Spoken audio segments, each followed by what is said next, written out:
Good morning to all. I'd like to call the meeting to order. I would like to begin by acknowledging that we're in Treaty 1 territory and the traditional homeland of the Métis Nation. My name is Ron Merritt. I'll be your chairperson this morning. Introducing the panel members. To my left is Mr. Maurice Therian, and to his left, Robert Upton, and representing the city from the assessment department is Ryan Vanderama. Our recording secretary is Kelsey Harrison. We'll be hearing an application this morning for revision of the assessment roll in accordance with the Municipal Assessment Act. The matters for which revision is requested has been described in each application, and we will limit discussions to those matters. The statements that the applicant or the assessor make at this hearing are sworn testimony, and anybody speaking in these matters must be sworn in. Please be advised that comparisons of assessment properties are not considered evidence of market value by the Board of Revision. The Board is appointed annually by City Council and is independent of it, along with the City Administration. We make our decisions based on the evidence provided at the hearing and issue a written order that will be mailed to all parties as soon as possible. Please note that the Board's decision in respects to application may be appealed to the Manitoba Municipal Board. If the matter pertains to assessed value or classification, or a Court of Queen's Bench, the matter pertains to application from exemptions from taxation. Should you wish to appeal, the information on how to do so will be included in the Board's order. In respect to the hearing this morning, I will confirm the matters to be addressed with each applicant. Following the swearing in, we'll then have the assessor's testimony followed by questions that the other applicant may have, and then it'll be the applicant's testimony followed by questions. Each side will have the opportunity to summarize if they wish. Once all evidence about the application has been brought forward, the applicant may leave. The process will repeat for each item on the docket this morning. This session will close after the applicants have been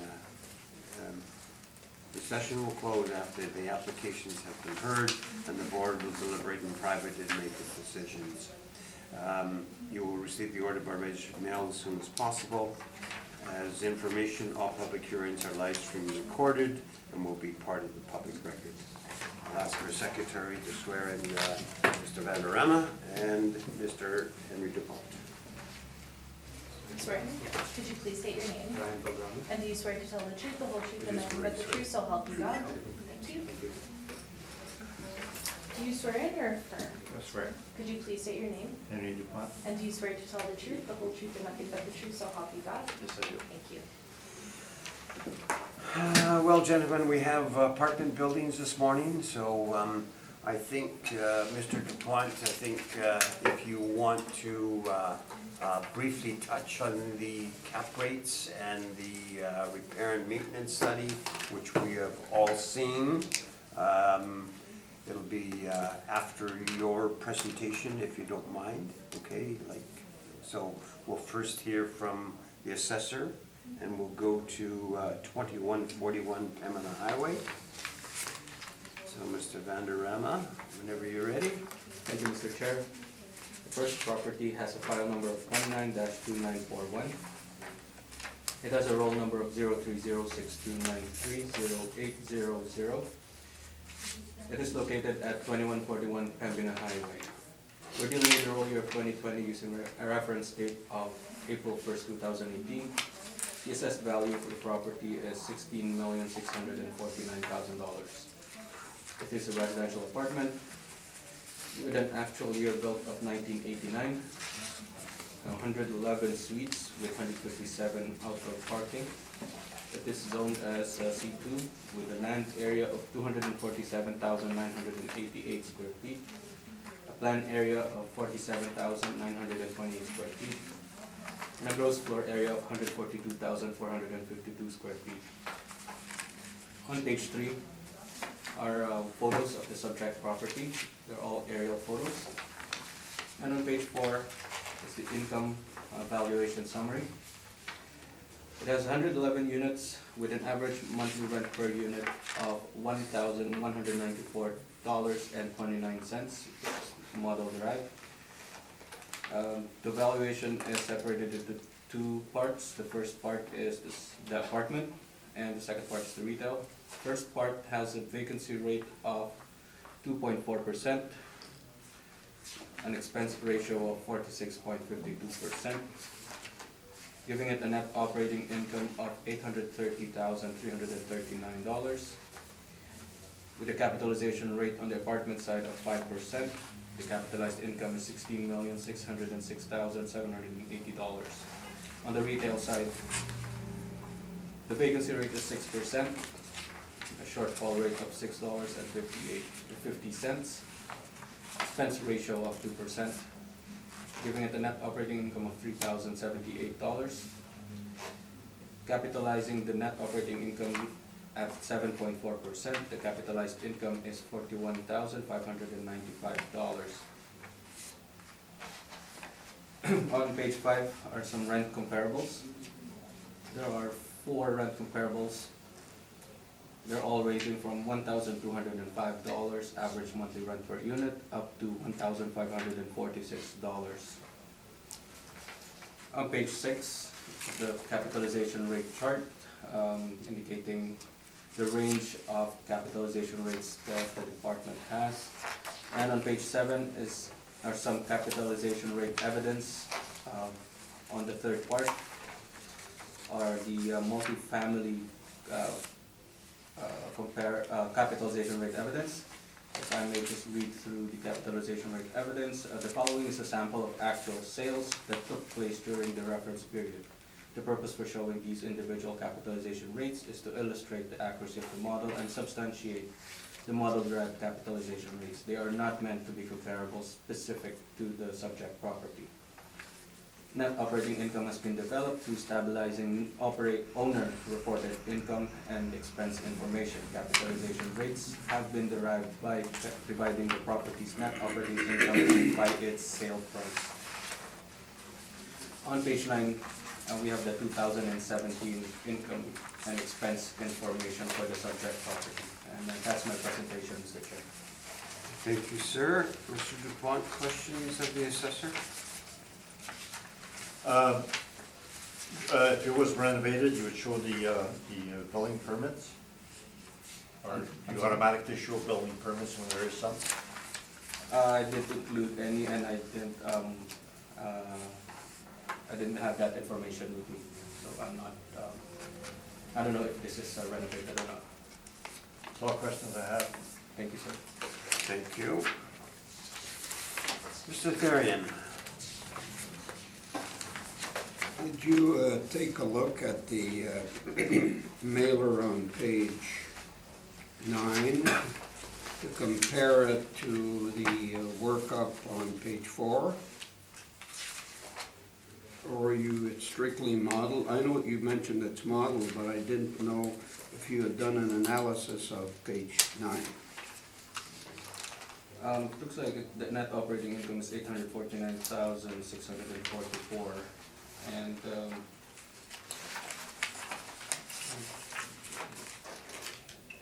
there's some senior discounts. It's about roughly $20,000 net operating income difference, or I should say maybe around $17,000 more likely. My question was if you had looked at this Yes. before. I'm assuming you just looked at it now, is that correct? No, I looked at it before. I reviewed You did look at it I before?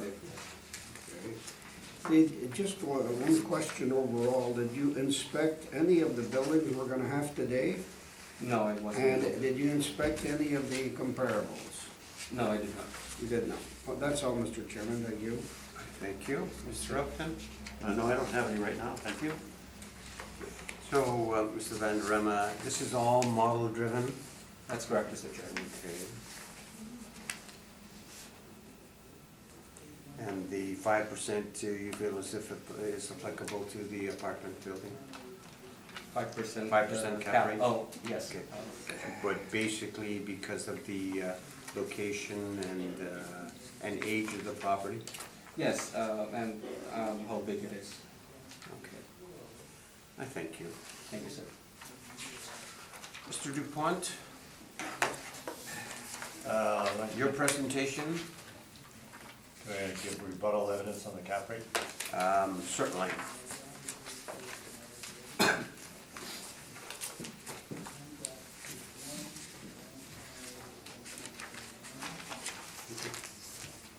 Thank you.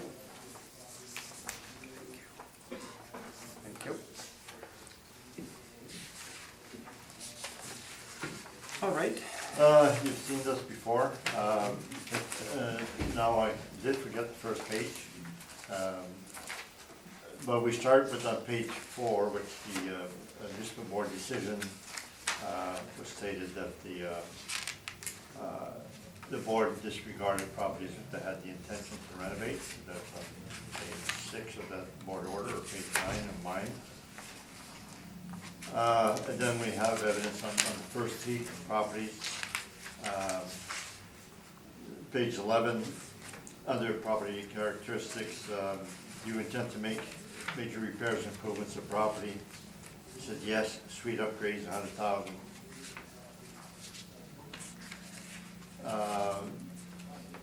The next one, page 14, email from Carl Reach. There was intention to renovate, though we are not involved in the renovations. Asteroid himself. So we showed 2016 what the rents were, 537, 653. And on page 16, the rents are now up to 800 to 900. And it says totally renovating include kitchens and bathrooms. Page 17 on Maxwell, email from Ackman, property was purchased with intent to renovate, kitchen and bathrooms were renovated for $413,000. And this is reflected in the 2018 questionnaire. And 2018 questionnaire shown on page 19, the last figure at the bottom, shows that they did do those renovations. And the last comparable that they have on board that we have, that is one of our capital comparables, we give the full data and the income approach. And that's my rebuttal. Thank you. Mr. Vanderema, any questions in regards to the rebuttal material? None at the moment, Mr. Chair. Okay. Mr. Therian? No, thank you. Mr. Upton? No, none for me, thanks. Floor is yours, Mr. Dupont. If you look at the photos, see the type of property it is. This one is 3 stories, but there's also a high-rise, or no, 12 stories. No, it's just 3 stories. Then we show the maps, page 3. And then 5, the burden proofs on the assessor, and we should go site specific. So these are basic rules, and we should go with that as much as possible. Page 7 is our spreadsheet, our income approach. If you look at the bottom, line 33, we have slightly higher net income than the assessor, so we're down to cap rate. So you can look at the spreadsheet a little bit. So we have less rent on line 13, have less rent than the assessor, but we have also less expenses. Line 27, repair and maintenance, we do the 5 years. This 1388, which is relatively on the low side. The subject, line 3, the rents are relatively high at 1167. And then the beauty salon is shown on line 11, and we don't show it as part of this stabilization because we do it separately. And we accept the assessor's valuation on that.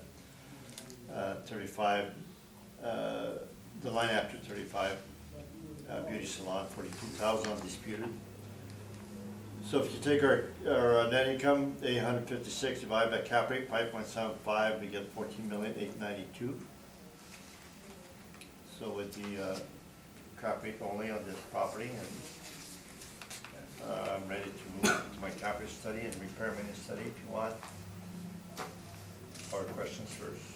I think you can probably briefly touch on, Mr. Dupont, the, both of those that you just mentioned. Right. Cap rate study, now page, these are cap rate comparables, which you've all seen before. Page 4, that's the market reports, Colliers, and CBRE, which the assessor also quotes. But I show the comparison to 2016. So the Colliers high-rise, the change from the low went up a 0.25%, and the high went up a 0.25%. Before they had 5.75 maximum, now they have 6. And the low-rise, the low stayed at 5, but they now go up to 6% on the low-rise, which is up to 4%.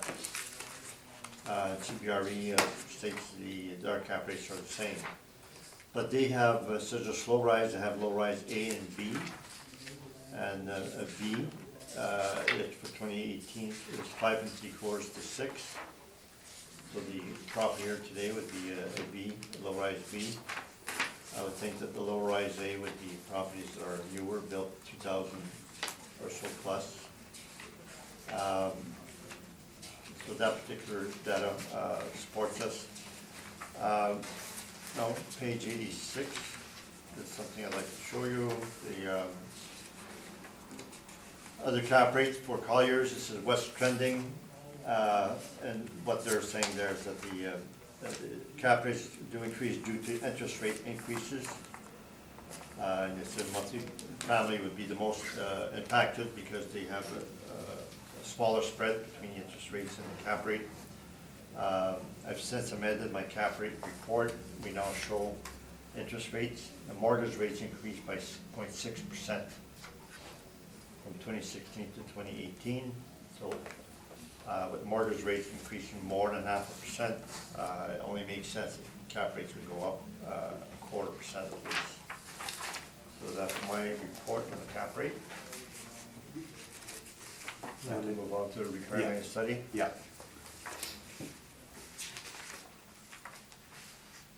Repair and maintenance study, the first page, on top shows what the rents are from CMC. Now you can see the last year, index number 6 is 75 to 89. The average of 1 2 bedrooms is 992, and 1990 plus, 2004 is 1076, and 2005 is 1292, very high. So I consider anything above 1,000 a suite to be on the high side, and anything below to be on the low side. Now a lot of these properties that they have, age groups includes the high rise, includes the renovated property, and includes the unrenovated property, so that I would think the averages are skewed. So if you have a 1960 apartment block, it should not be 989, it's probably closer to 750. It depends on its rent and its repair and maintenance as they put in. So the repair and maintenance at the bottom, so the 1998 plus, index number 1, we have 4 properties, the average 874, and we stabilized at 874 per suite. And the potential rent was 1240, second last column. So it has high rents and low repair and maintenance, and that's mainly because it's newer property, 1998. Then with number 3, we have high rise, 88 to 97. The repair and maintenance is higher now, 1521. The rents,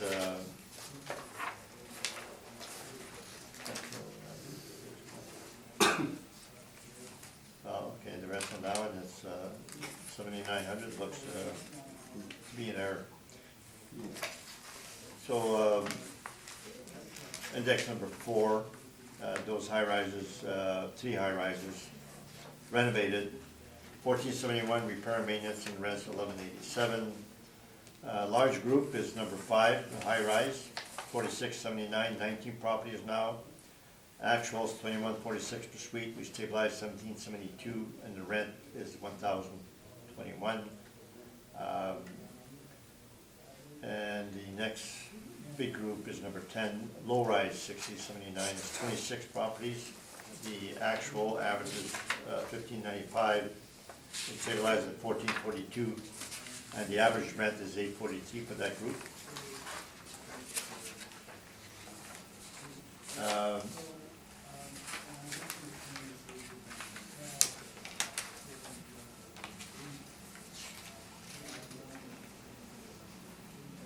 We don't have the pages numbered, because we should have, so it's a bit hard to find. But if you find a large group like the 1960, 79, it said that usually when you have lower rents, you have lower repair and maintenance, and higher rents and higher repair and maintenance, and that's the way the market works. If you have new property, you have lower repair and maintenance. If you have a renovated property, you have lower repair and maintenance. If it's unrenovated, it would be higher repair and maintenance. And that's my submission. Thank you.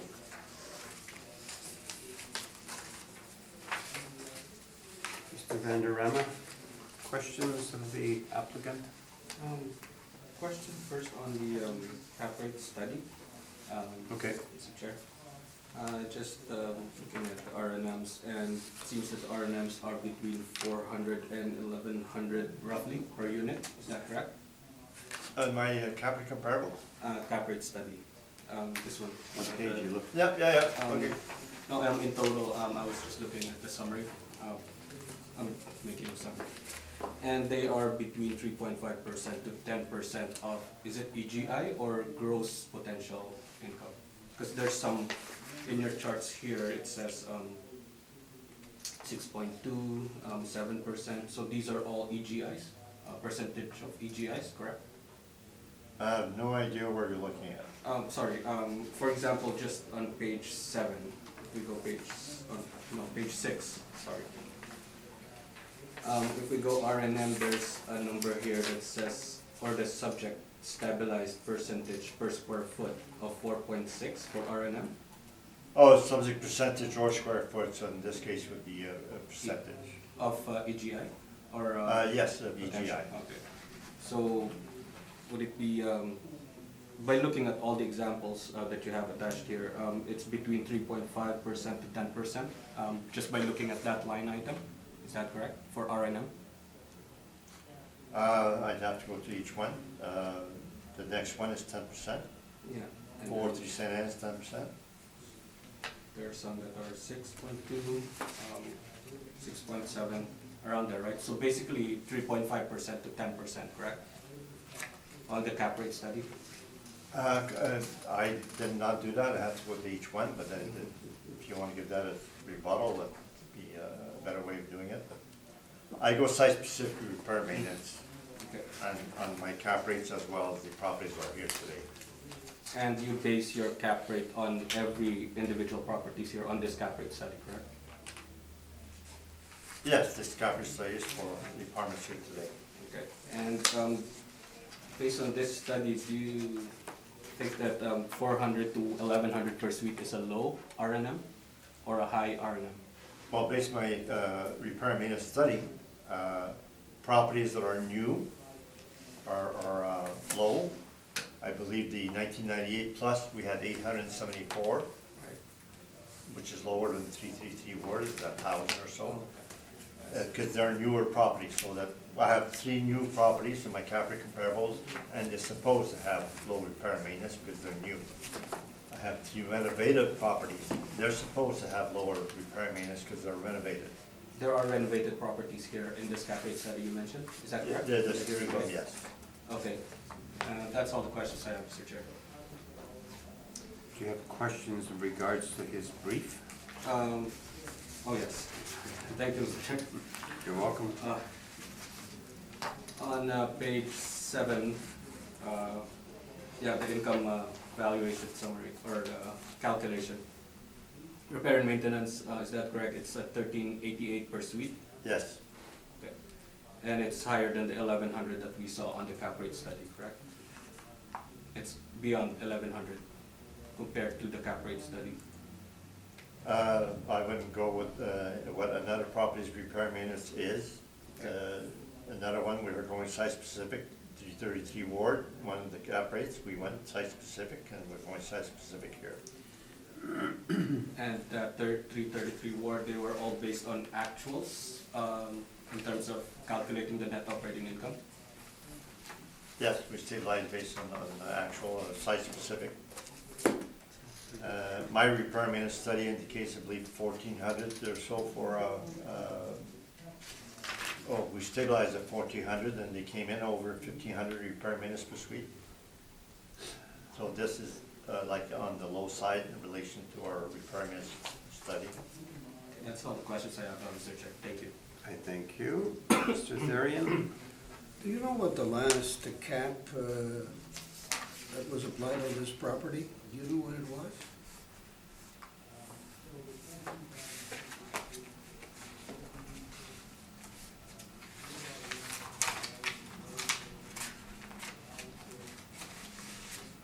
No, I didn't copy the You don't have previous that? decision, that on previous decision. Because I'm assuming that very little has changed in the building since, and so I was trying to get an angle on that.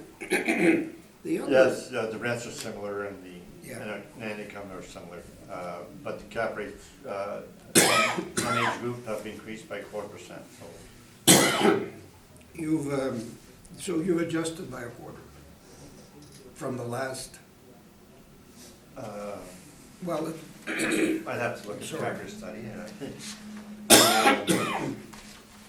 The adjustments from the previous page 2 of the cap rate study. yeah, we got them here. So number 3, 1960 and 1998, 1 to 5 stories that had 5 3/4.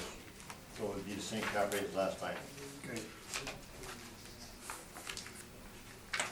So the last time would have been 5 3/4 on your request. Right. Now, sorry if something got caught in my throat, I guess. On the discounts, I know we've had discussions on that before, and some say they're allowed and some say there aren't, and I think there's a municipal board decision on that. What is your view on those discounts on line 2 of your workup?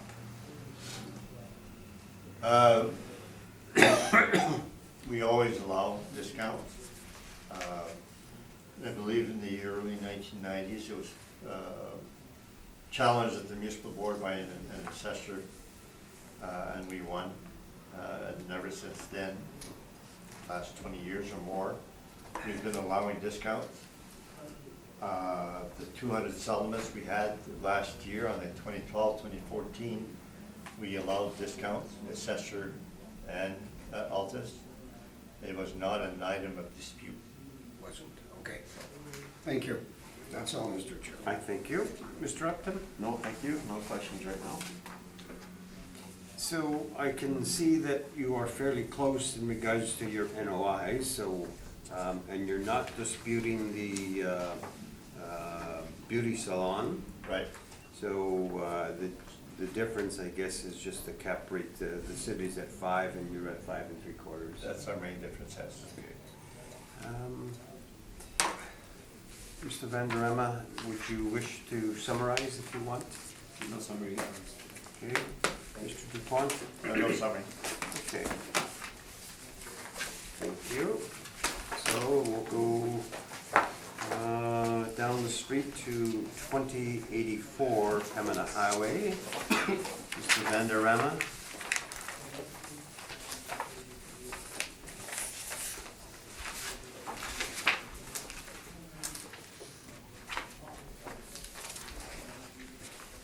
The next property has a file number of 19-2940, has a roll number of 03053848500. It is located at 2084 Pembina Highway. We're dealing with the roll year of 2020 using reference date of April 1st, 2018. The assessed value is $16,223,000. It is a residential apartment with 7 buildings, 3 to 6 stories, with an actual year built of 1979. It has 159 suites with 191 outdoor parking. It is zoned as residential multifamily. It also has a land area of 220,707 square feet, a planned area of 38,772 square feet, and a gross floor area of 154,160 square feet. On page 3 are photos of the subject property. They are aerial photos. On page 4, income valuation summary. Has 159 total units with an average monthly rent per unit of $948.96. Has a vacancy rate of 2.4%. An expense ratio of 54.1%, giving it a net operating income of $811,127. With a capitalization rate of 5%, the capitalized income is $16,222,534. On page 5 are some rent comparables. They're all ranging from $997 up to $1,219 average monthly rent per unit. And just below it is the map of the subject property and comparable rents. Page 6 and 7, the capitalization rate charts. And on page 9 is the 2017 income and expense information for the subject property. That's my presentation, Mr. Chair. Thank you, sir. Questions? Mr. Devant, questions? No question. Thank you. Mr. Therian?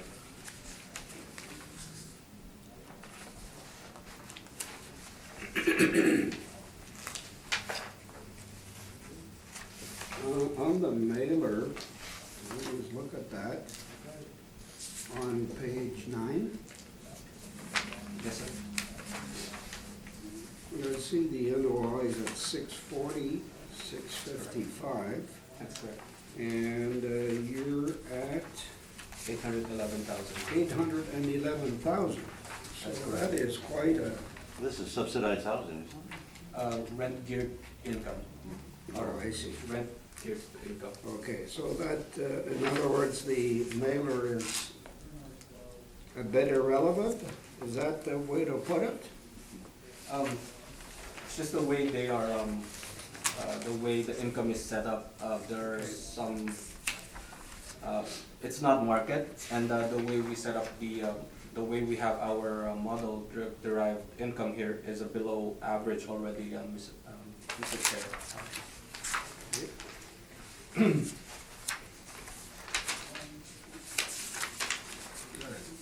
Give me a chance to flip the pages here. Okay, I think that's all for me, Mr. Chairman, thank you. Thank you. Mr. Upton? it?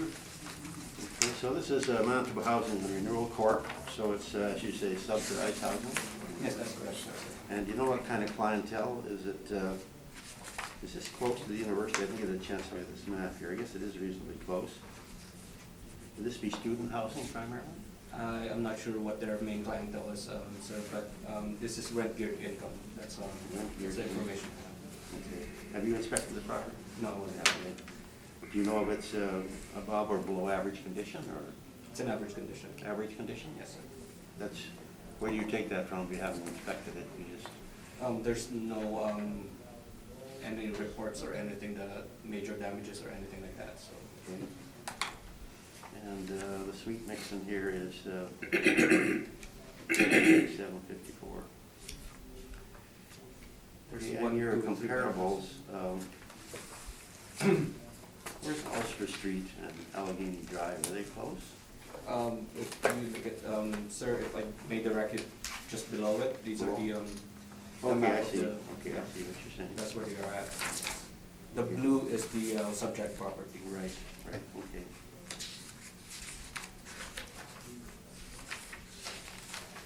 Okay, it's all model driven then?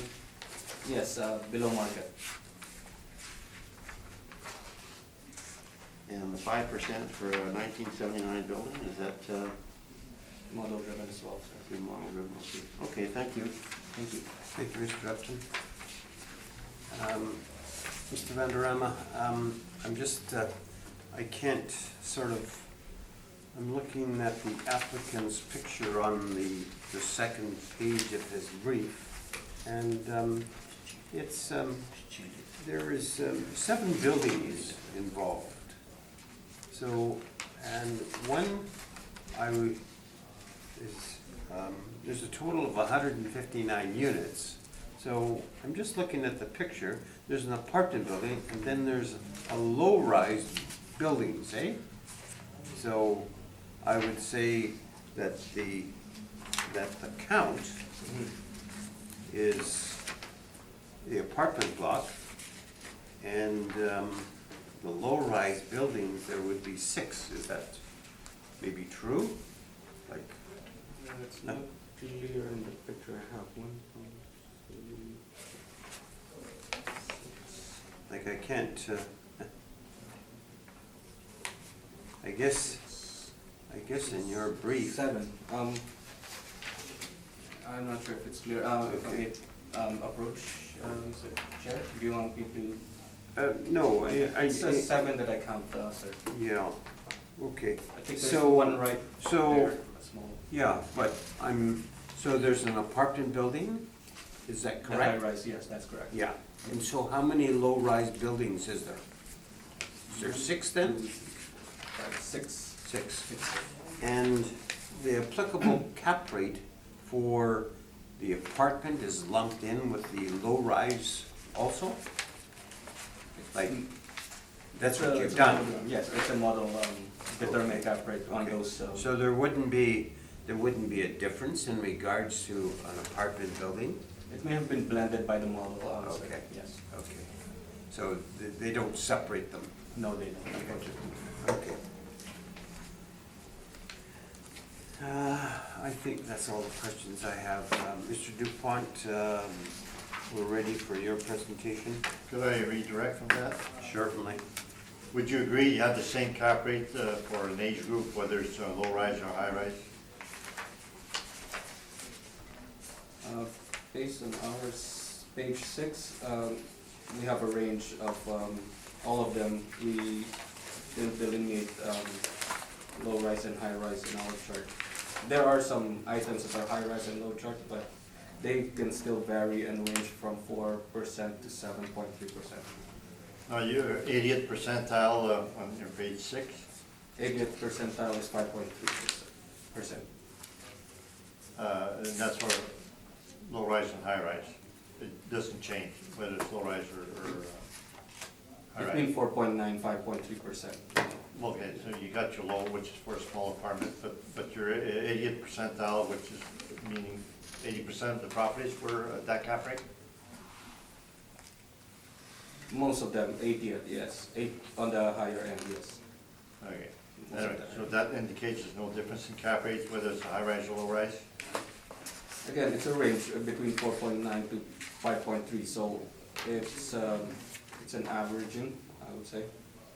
It's a range that we're using for both low rise and high rise. It's the same. All questions?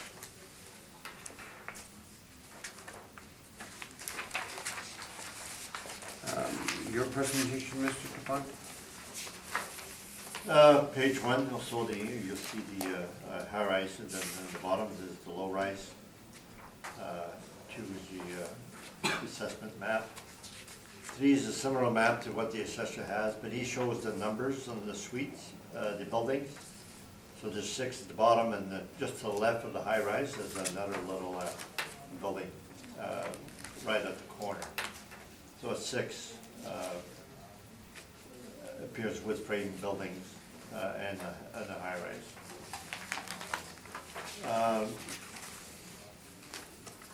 So the assessors got 5%, and we're saying it should be 5 3/4 because it's built 1979. So page 7.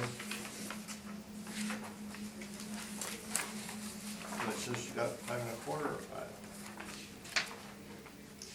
5 1/4.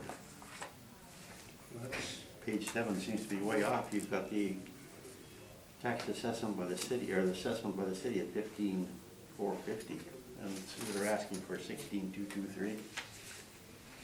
I think it's the wrong, Yeah, okay, and they, It's the wrong page here or something. wrong page or wrong year. Maybe wrong year. On page 7, sir? Yes, page 7. my page 7, we have the same income, the same net income, we just have the wrong cap rate. Yeah, it's We capital. get NOI 11, 811,127. Yeah, That's what we have on our page 7.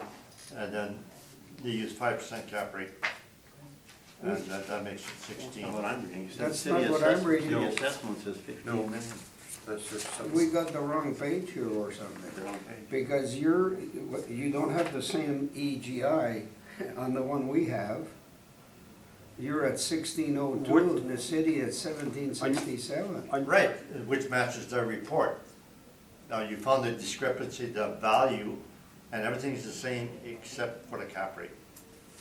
So once you put the, 5%. my line 33 is the same as the assessor. No. NOI, No, we have 677,832, that's mine. Yeah, and then the city's got 811,127. That's what they have on his report. Yep. And Yeah, but you said they had the same. Sir, same, Yeah, I my- think same parameters, except No, for no, cap I'm rate. not stabilizing the same, but I have the same 811. I showed the assessor correctly Right. up to that point. Up to that point. Yeah. Oh. I showed the assessor correctly. But the bottom line is not correct for the assessment. Right, the line 34, when I say 5.25 for the assessor, that's wrong, should be 5. Yeah. So if you want to correct that, 5. okay. Okay, Which And is- then line 35, when I say it's 15,450, you want to correct that to Okay. 16,223. Okay. Okay, there we go. good. Well, really good. You We'll- catch we'll- those errors. We'll give you one, Henry. Throwing us a curveball here. The floor is yours, Mr. Dupont. Okay, so they're saying 5% cap rate, and we're saying 5.75 because it's built 1979, and that's from our cap rate study. Now, our NOI is much lower than the assessor, and so is our rent, so we should go through the rent.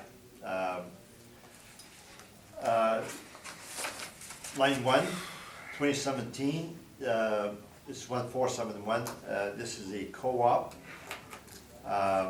So co-op, the profits go to the co-op members. A lot of co-ops do not have income assisted, but they do. And I use the higher rent based on September 2018 rent roll, if you see under remarks. So we should go through the appendix now. Line 27, I stabilize the repair and maintenance relatively low at $12.40 per suite, based on a 5-year average. Their rent comes to $8.32, so you got relatively low rent. And low repair and maintenance. Now, if you look, I guess we have to put the appendix on this. So page 12, that's the ad that they have for Lawrence Management. And that's the start of their ad. And page 13, this is apartment building, and it said current, upgraded, or renovated units. So they have 3 types of suites, and then it shows the rents. If they're a bachelor, it's current, it's $519. If it's upgraded, it's $719, and if it's renovated, it's $983. They do that for each type. So unrenovated 1 bedroom, $694, upgraded $885, and renovated $1085. So on. So they have during transitions that they have 3 types. Page 14 shows the photos, and naturally they will show photos of the renovated unit. So it has vinyl planking, as you can see. The covers look new, but they're very, very plain white covers. And it appears like a flow form, countertops. So page 15 is another photo, the kitchen, and 16 is a photo of the bathroom. It has vinyl planking. And you got the full form counter, also some tiles, so it's clean. That's okay. Then we have page 17. We have carpeting in the bedrooms. Page 18, the closets are very plain doors, etc. That's likely new carpet. Page 19, corridors have vinyl planking, and it appears it's still the old lights. Page 17, and the bedroom, they have the old lights, the round thing. Page 20, you can see the lights, the round lights, carpeting. and you have a, some kind of storage unit off the kitchen. Page 22, on top it says September 30th, 2018, so that's it after the reference date, but nevertheless, I show that. And it shows the on-site laundry, they have 25 washers, 25 dryers, so the outdoor count. Says see rent roll, and they said 1559962, so page 22. 23,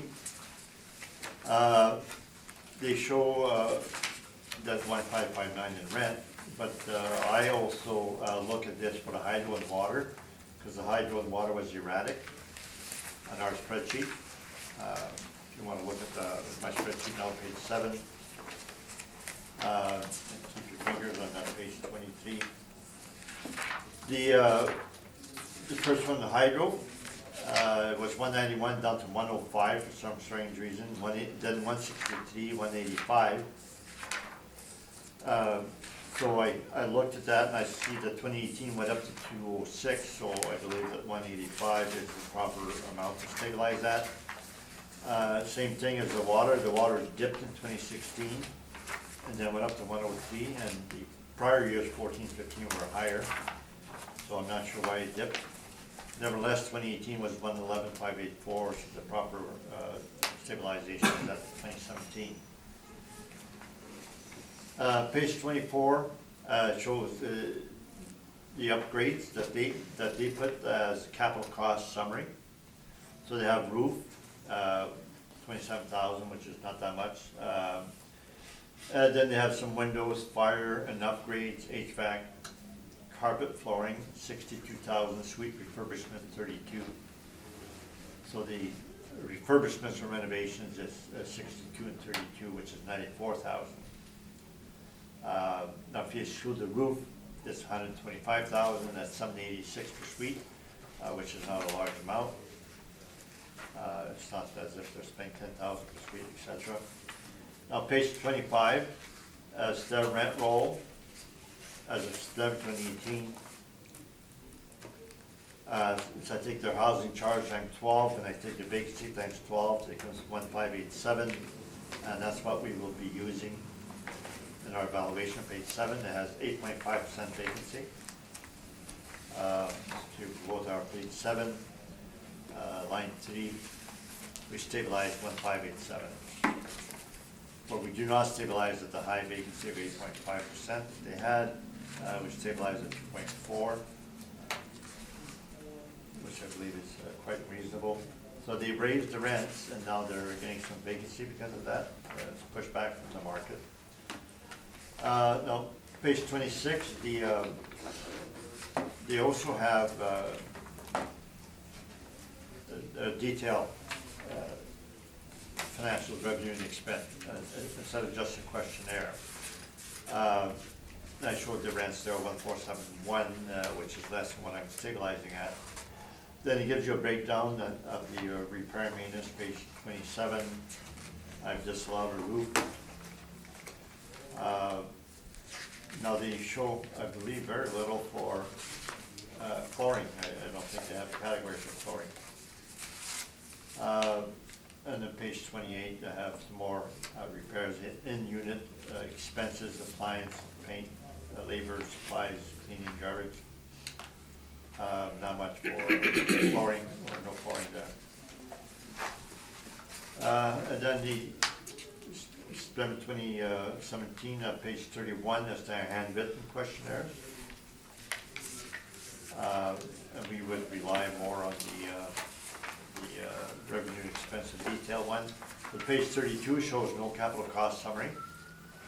So they had that for the 2018, and now they show not, so they're responsible for calculating the questionnaire. And then we have a rent roll, and then page 35, I multiply that rent roll, it is 144 roll, but I stabilize at the higher 2018 rent roll of 1587, I believe. 36 is the handwritten questionnaire for 2016. and so we don't have the detailed financials after that, except for 2017. So they show the income, the repair and maintenance, there's two items, maintenance repairs, maintenance supplies. But page 37, they do go through the trouble of putting in capital cost summary. And the only one they show is the roof. And then page 40 is the 2015. And then page 41, they show the capital cost summary, masonry repairs only. 2014 is on page 43, and 44 has no capital costs. So their requirement is not detailed on those things, but they're reliable because there's no capital costs, and they go to trouble putting it in when there is. And the page 46 is the 2013 questionnaire, and the 47 is the capital costs, is no capital costs. So back to our page 7.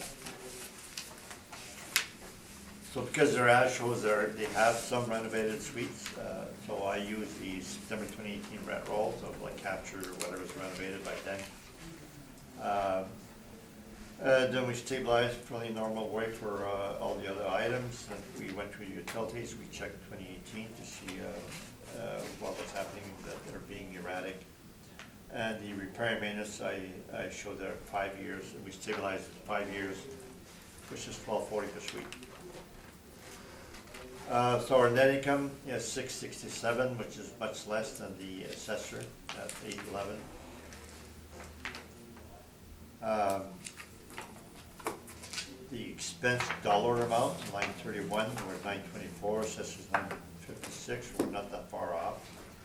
So mainly the rents, like the 25,000 difference. So really the rents to start with that make a big difference are NOI. And then we divide by the cap rate, 5.75. I guess you have about 11,788,000. That's my submission. I thank you. Questions in regards to the presentation that you just heard, Mr. Van Rana? Yes, Mr. Chair.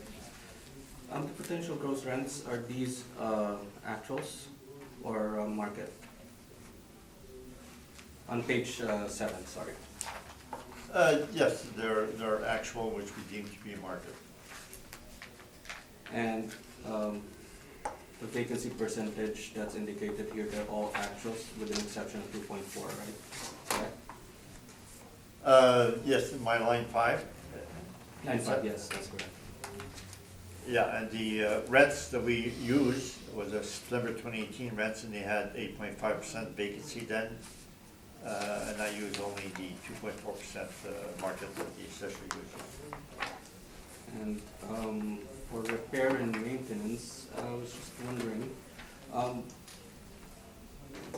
these higher than the actuals in the INEs that were attached? Because I noticed that for 2017, for example, on page 31, if we turn to page 31,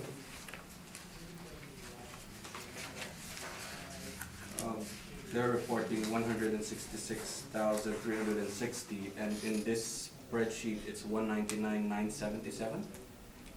Page 31, you have to add the maintenance supplies, which is 2 figures down. It'd be 174. Okay. And now for 2017, I went with the detailed financial statements, and it shows what we used. 2017, we went with the detailed statements. For the other years, we used their questionnaires because that's all we had. That's all the questions I have, Mr. Chair. I thank you. Mr. Therian? Yeah, I'm trying to sort this out a little bit. On page 7, the city's rent is at $949, and you're showing $832 at the line 2, right? Right. So, 159 suites, I guess that's what it is, right? Yeah, Times 832 doesn't, oh, probably I haven't annualized this damn thing, I don't know. Does that make it by 12? Yeah, maybe it does. So I just wanted to make sure the 1587 was correct. okay, well, you may have found an error there. No, maybe not. No, I So, think I might have made a mistake too. Divided by 159, right? It's number of suites the assessor Yeah, has too? yeah, I come, oh, 9981 divided by 12. yeah, that's the 12 there. Yeah, 832, that's You're correct. okay. Yeah, above it shows 92 triplex, 72 triplex and 87 apartments. Yeah, and I was trying to look at your calculation on page 25, where I see you've taken the 1451, added 8.5% vacancy to come up with your 1587. That's how you worked it. Yeah, I think I'll come to my question shortly, I guess. The vacancy that was shown on the previous years, I know you used only 2.4, but the last year was 1.1 and the previous year was 1. So that building has basically no vacancy, except I guess in the renos, I don't know if that 8.5 has any validity or not. But I see you used 2.4, so you used what was given to you, I guess. I used the higher rents, and then if you have higher rents, the vacancy should go up. So it should not be at the 1.1% anymore because it now has higher rents. Yeah, I guess it's on the income side that the city's at 1810, well, let's say go to the EGI, 1767, and you're at 1602, so that to me is the big issue. And the cap, well, we'll look at that. On the expense side, I'm okay, but I'm not sure I got the whole picture on the income side. Maybe you can comment, because since this is subsidized, you're, I guess, using some kind of judgment as to what the income should be. Am I correct in saying that? No.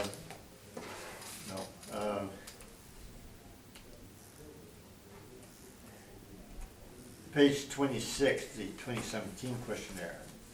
Yeah, It shows the housing charges, 1471, then it shows the income tested assistance, 104.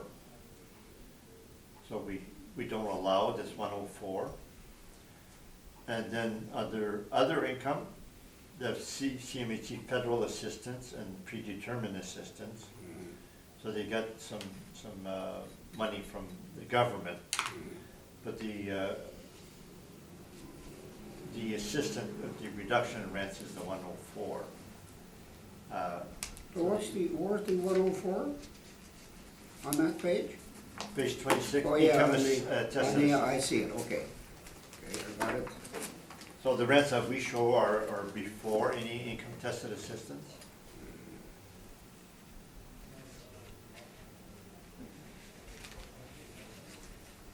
So it's before any income assistance, so.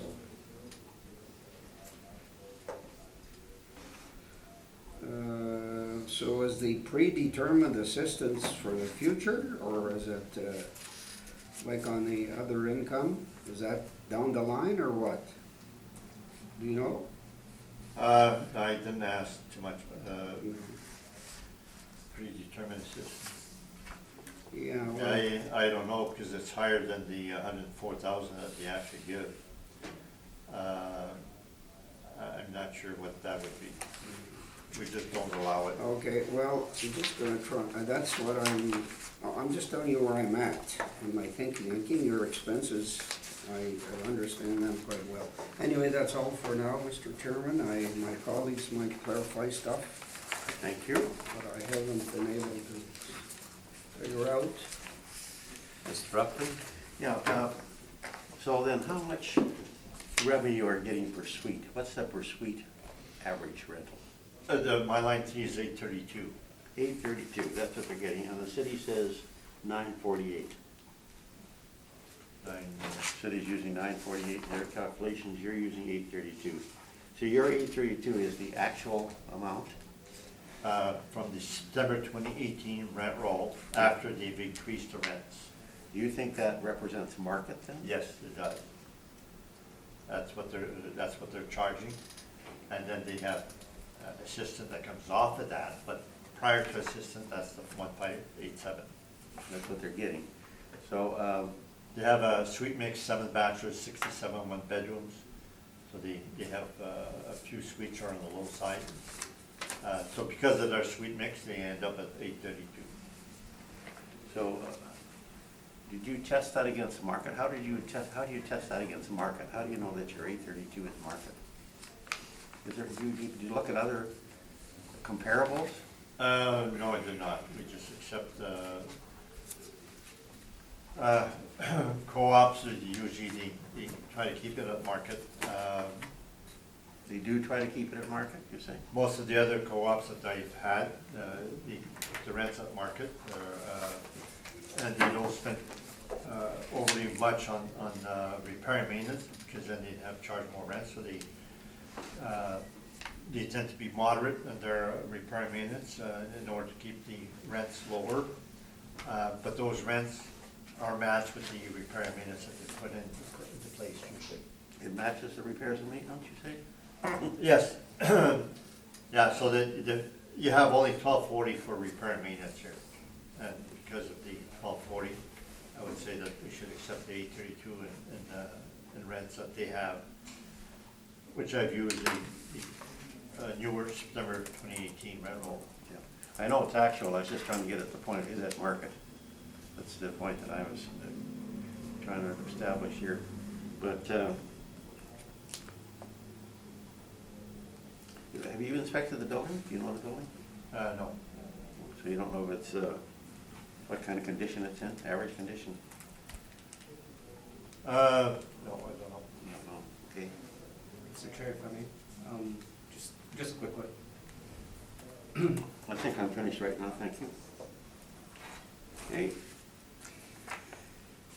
I think we covered that pretty good, so You want some. to- Just a quick one. I'm Just sorry? a clarification question. I'm sorry? Just a clarification Okay. question. So this one here, it's Manitoba Housing, it's not rent geared income?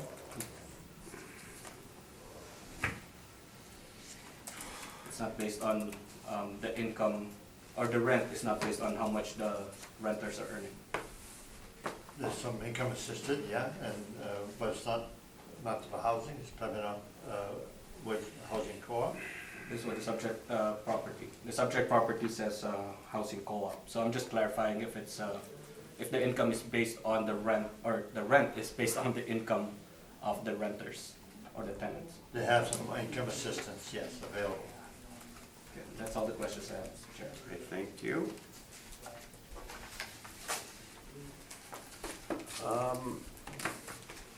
Do you wish to summarize it all? No summation, Mr. Chair. Mr. Thank you. DuPont? No, All right. So we'll do one more and then we'll have a little break. Okay, so we'll go to Chancellor Drive, 940A. The floor is yours, Mr. Van Rema. Thank you, Mr. Chair. And the next one has a file number of 19-2094. It has a roll number of 0306381020. It is located at 940 Chancellor Drive. We're dealing with the roll year of 2020 using reference date of April 1st, 2018. The assessed value is $11,242,000. It is a residential apartment with 2 buildings, 3 stories, with an actual year built of 1983. It has 84 suites with 101 outdoor parking and a zoning of C2 with a land area of 115,688 square feet with a planned area of 24,149 square feet and a gross floor area of 72,447 square feet. On page 3 are two aerial photos of the subject property. And on page 4 is the income valuation summary. There are 84 total units with an average monthly rent per unit of $1,068.36. It has a vacancy rate of 2.4%, an expense ratio of 46.52%, giving it a net operating income of $562,107. With a capitalization rate of 5%, the capitalized income is $11,242,140. On page 5 are some rent comparables. They are all ranging from $1,177 up to $1,546 average monthly rent per unit. And below it is the map of the subject property and comparable rents. On page 6 and 7 are the capitalization rate charts.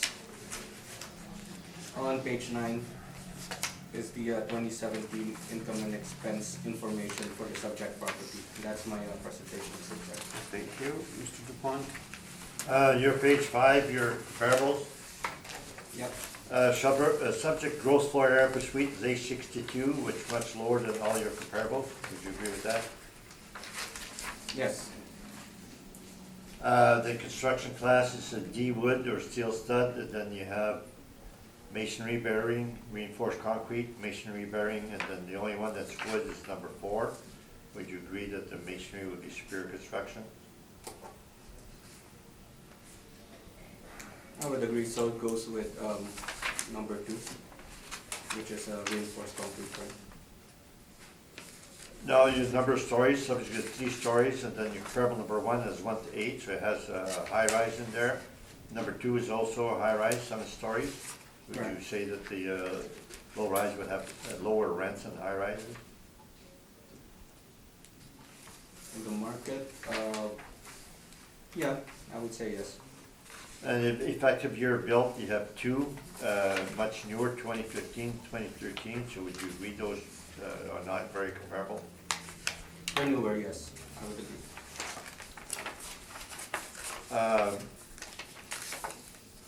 So then if we eliminate 2 high rises and then the 2 built 2013, 2015, we're left with your comparable number 3. Would you agree with that? Yes. That comparable has 929 square feet average and you have 862. Would Correct. you agree there should be downward adjustment? Well, if we're gonna base it on theory of economies of scale, then this one is lower, it should be higher in terms of average monthly rent per unit.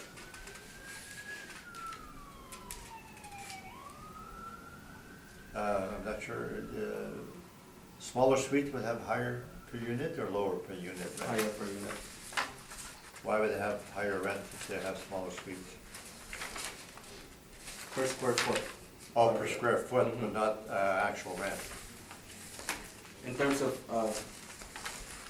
rent per unit, this one, the subject has 84. If we're gonna compare it to number 3, which has 88, it's almost pretty much the same in terms of number of units, just a difference of 4. In terms of suite mix, they're almost comparable, they're almost the same in terms of the percentage.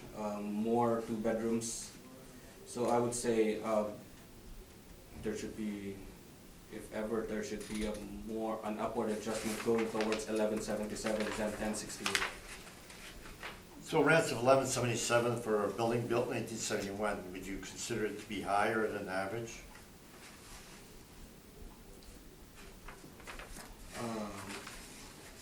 I'm not sure if even effective year built would play into factor when it comes to the rent per month, Mr. Chair. Do you know whether these rents that you quote are before or after discount? These are reported net rents, or gross rents, sir, sorry. So there could be discounts on that? I'm not sure, I didn't look at the discounts on these. Do you know whether 990 Markham has been renovated? No, I don't know. All questions? Thank you. Thank you.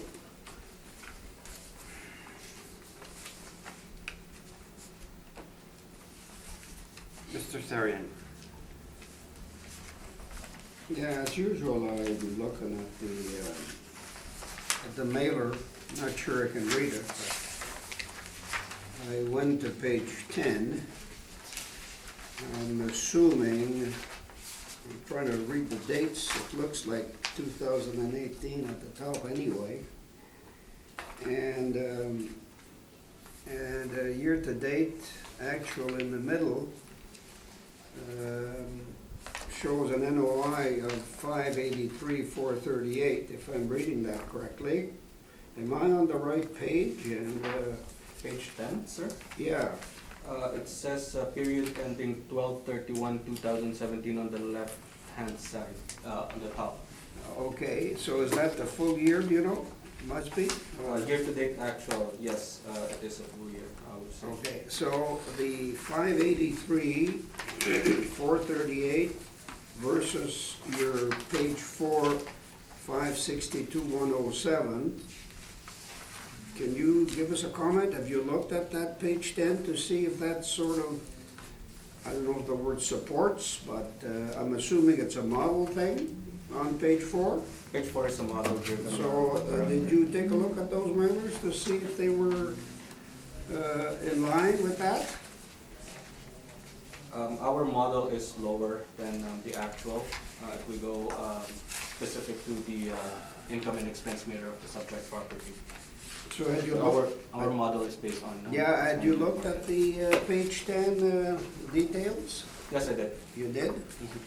Yeah, so you feel that's in line with the NOI, that whatever's in there is okay?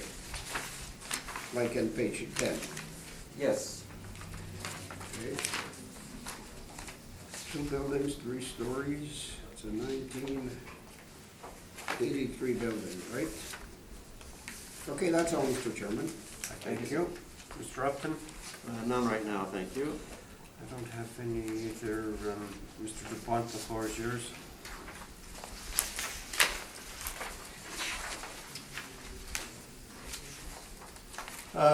Photo, page 1. 2 stories, no basement.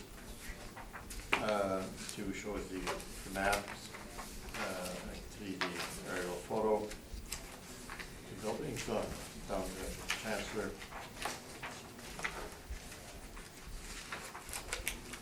Page 7 is our spreadsheet.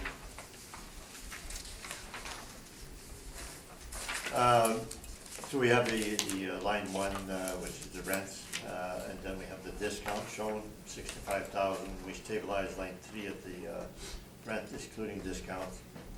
973, which is about a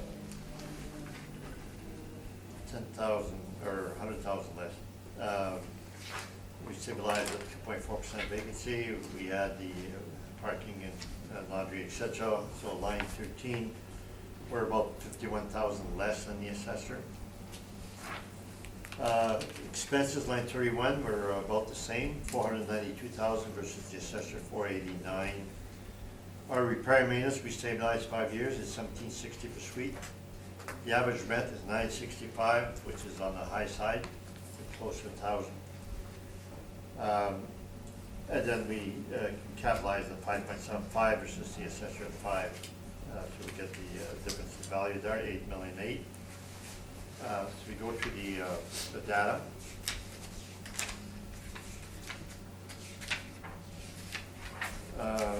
Page 12 gives you some of the description. Page 13, that is a very brief summary. And we show that, did have further details later on, but we show that because you don't give details for property tax and insurance. I believe this is where we get our insurance and property tax costs. The rest of the expenses or an income are shown. So they has a year-to-date actual, 583 that have major repair and replacement, so we're down to 498 after that. Page 14, it gives you 2017 and 2016 there. So there they show potential rent, vacancy loss, incentive discounts, and that's where we get most of our data. Then we have the repair and maintenance at the bottom. We exclude waste and snow, which is shown separately. And then page 15, we remove some of the major repair and replacement. We don't allow a hot water tank, we don't allow roof major repairs. And they have,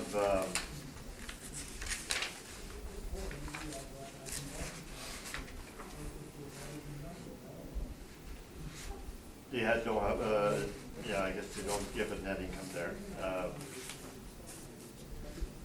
Now, page 16, that's 2015, 2014. There we have the summary recap at the beginning. And then the page 17 gives you the detail. So there again, if you look at the repair and maintenance, we have a lot of detail. We exclude the waste and snow. Then page 18, it shows that for the exterior major repairs, we allowed only 25% of the 2014, I believe, that's a year. Yes. We excluded the roof costs. 2013, 2012 is shown after that.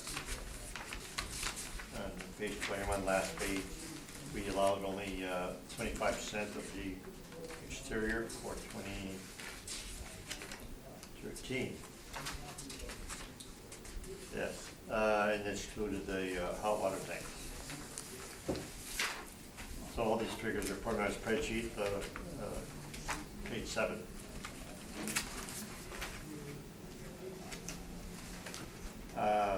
So at the bottom says the CapEx is the hot water tank, parking lot, roof, windows, and the high exterior repairs. When it's high, twice we allowed only 25%. So that would be my report on this. I thank you. Mr. Van Rava? No questions for now, Mr. Chair. Okay. Mr. Upton? No, I think I'm good right now. Mr. Therian?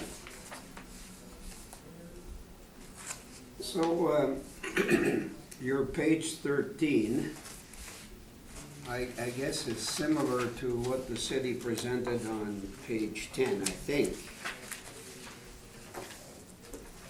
So that is the actual, the 31 of December 2017, correct? This page 13? Page 13 matches their page 10, yes. Yeah.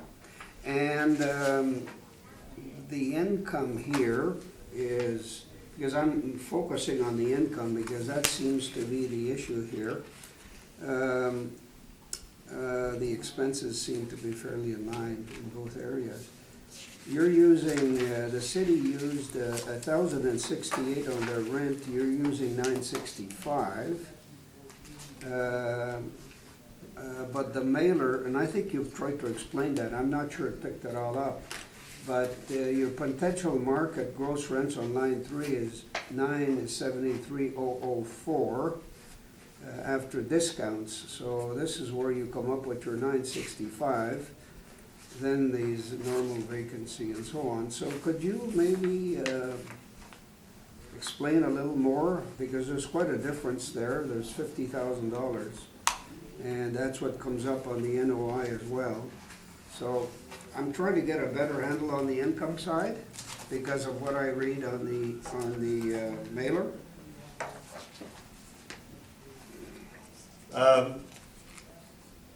Page 13, on top it says the net rental income, 969, 49 other income and interest income. Now, if you look at page 14, you'll see that the third line is 969,257, so it matches what you have on the first page. But it gives you the breakdown, it gives you the vacancy and the incentive discount, which we show on our page 7. Then they show parking coin, tenant damage recoveries and miscellaneous, which we would have also in our spreadsheet.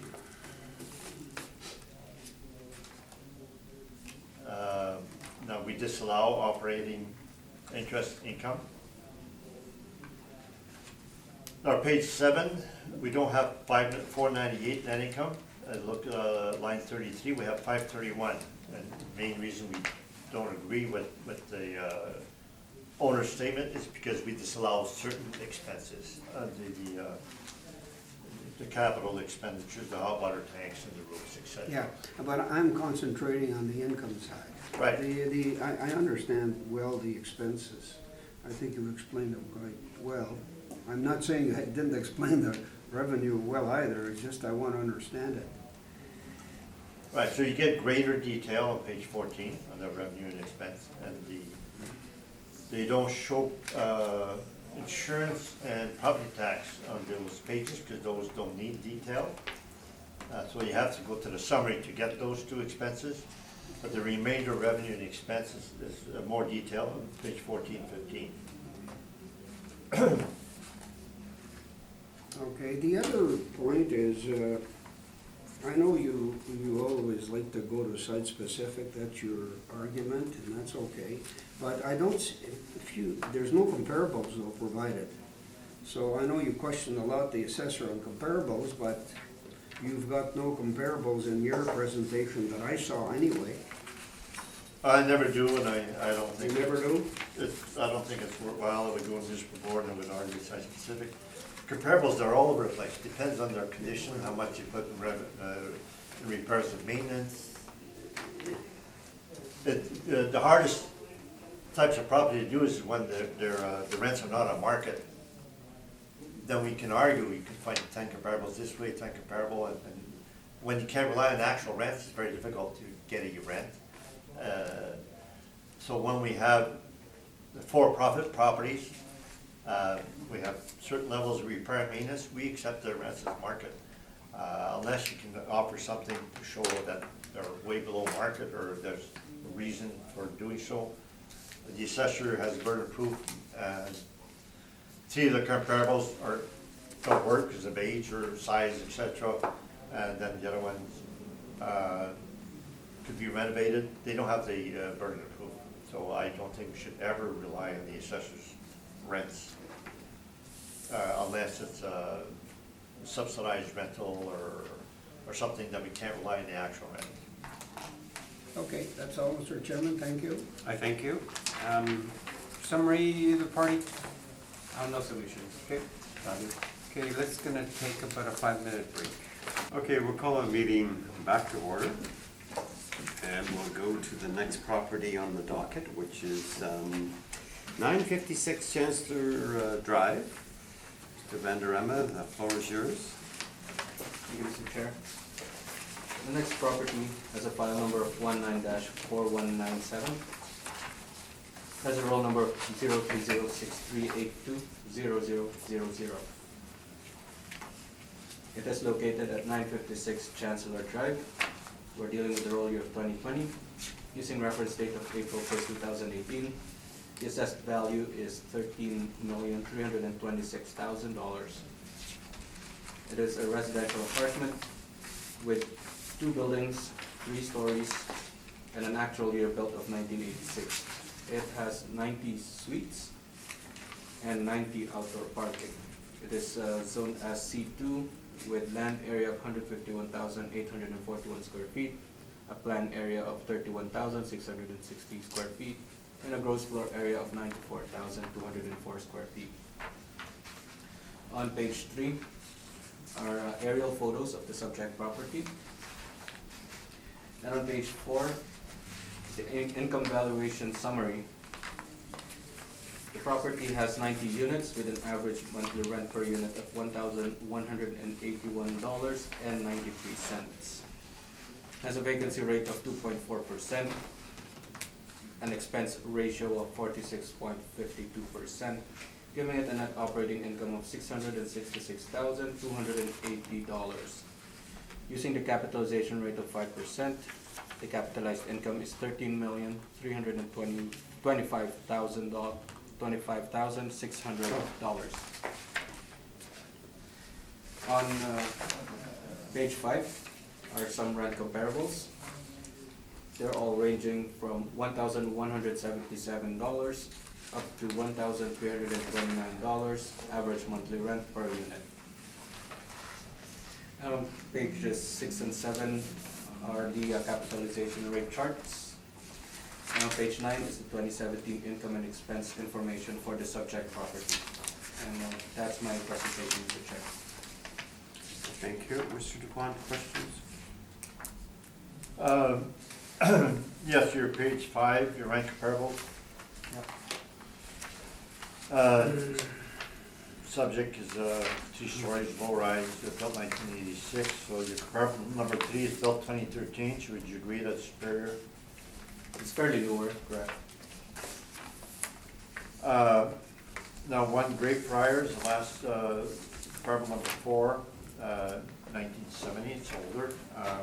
Would you agree that this property has had really high repair maintenance over the years? I'm not sure with the repair and maintenance, I didn't see the expense of this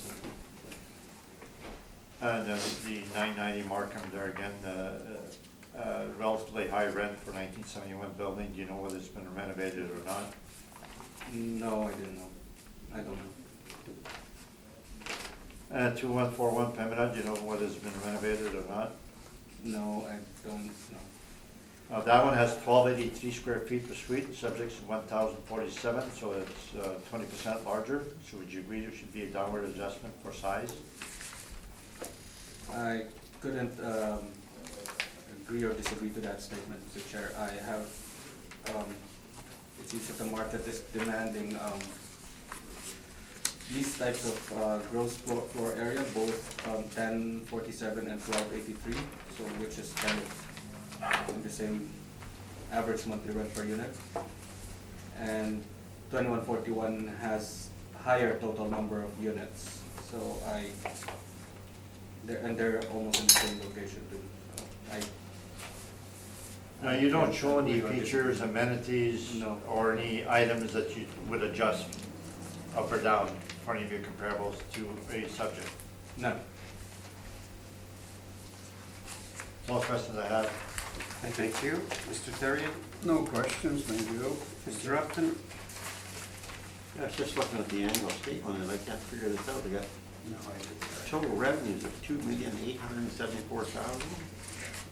Well, Something's wrong. The gross potential rent is only half of that from what you've got, so. I know, but maybe Mr. DuPont can explain that later. Oh, no other questions right now. Mr. DuPont, the floor is yours.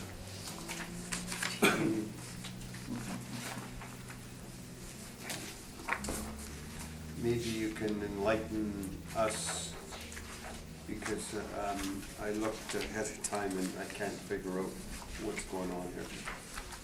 You look at the what? Financials? Your presentation, I don't know what figure it relates to the subject. Oh, I see. Okay. Well, page 7, so this is a Okay. combined statement Yes, for but 932. There's difference. There's a 90 suite and then there's a 84 units. They're not identical. Oh, Yeah. So we matched maybe the you could break, assessors. Yeah. maybe you could break that down for us. Okay, so top right, we have 3 properties that these statements are Yes. relating to. Yes. 930, 30, Which page you 236 is 78. Henry's presentation. My page 7, top right. Right, okay, gotcha. Because like you said, Mr. Upton, you have a Yeah, something else. different figure there, okay, so, well, I don't know, maybe you could break it down for us. Right, so DuPont. we stabilized the total for all 3 properties, and at the Yeah. end, we allocate on a Okay. per suite basis. So this property is 90 suites, divided by 252 suites is 35.71%. Okay. Okay. Now, I show in my submission, the second last column, the cities 932, 48, 56, all 3 combined. And all three combined, the city has 3,382,000 in rents, and overall, they have 2,787,000. So the assessor is like 600,000 too high on the rents.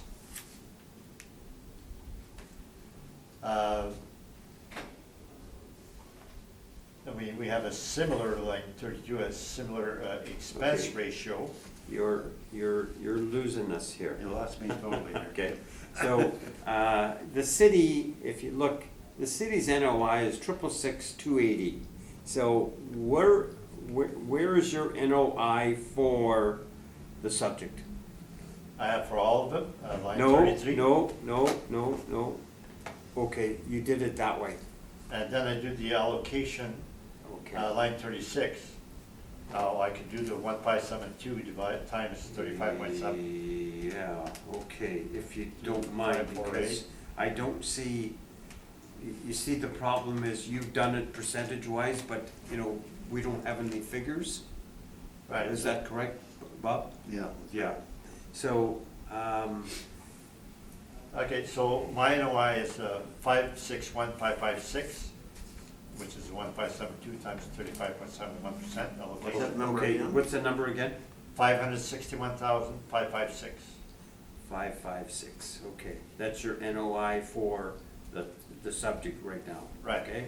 Uh, So there's a difference of $100,000 roughly, Right. okay? You okay, Bob? Bob? Yeah. Okay. All right. So,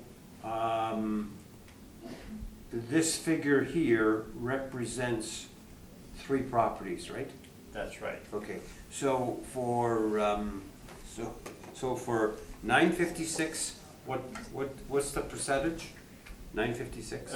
Line 36 is 35.71. No, for the property, 956, what percentage of the total revenue is there? What Oh. did you say? Fine, okay. So it's Will you 280. give us the breakdown, 35.1? so we know? 1 million, No.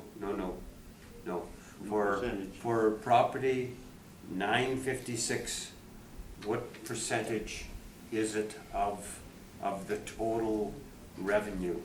Like, you give us, I'm after, Henry, I'm after 956, you have 956, 948, which is on the docket, and you also have 932.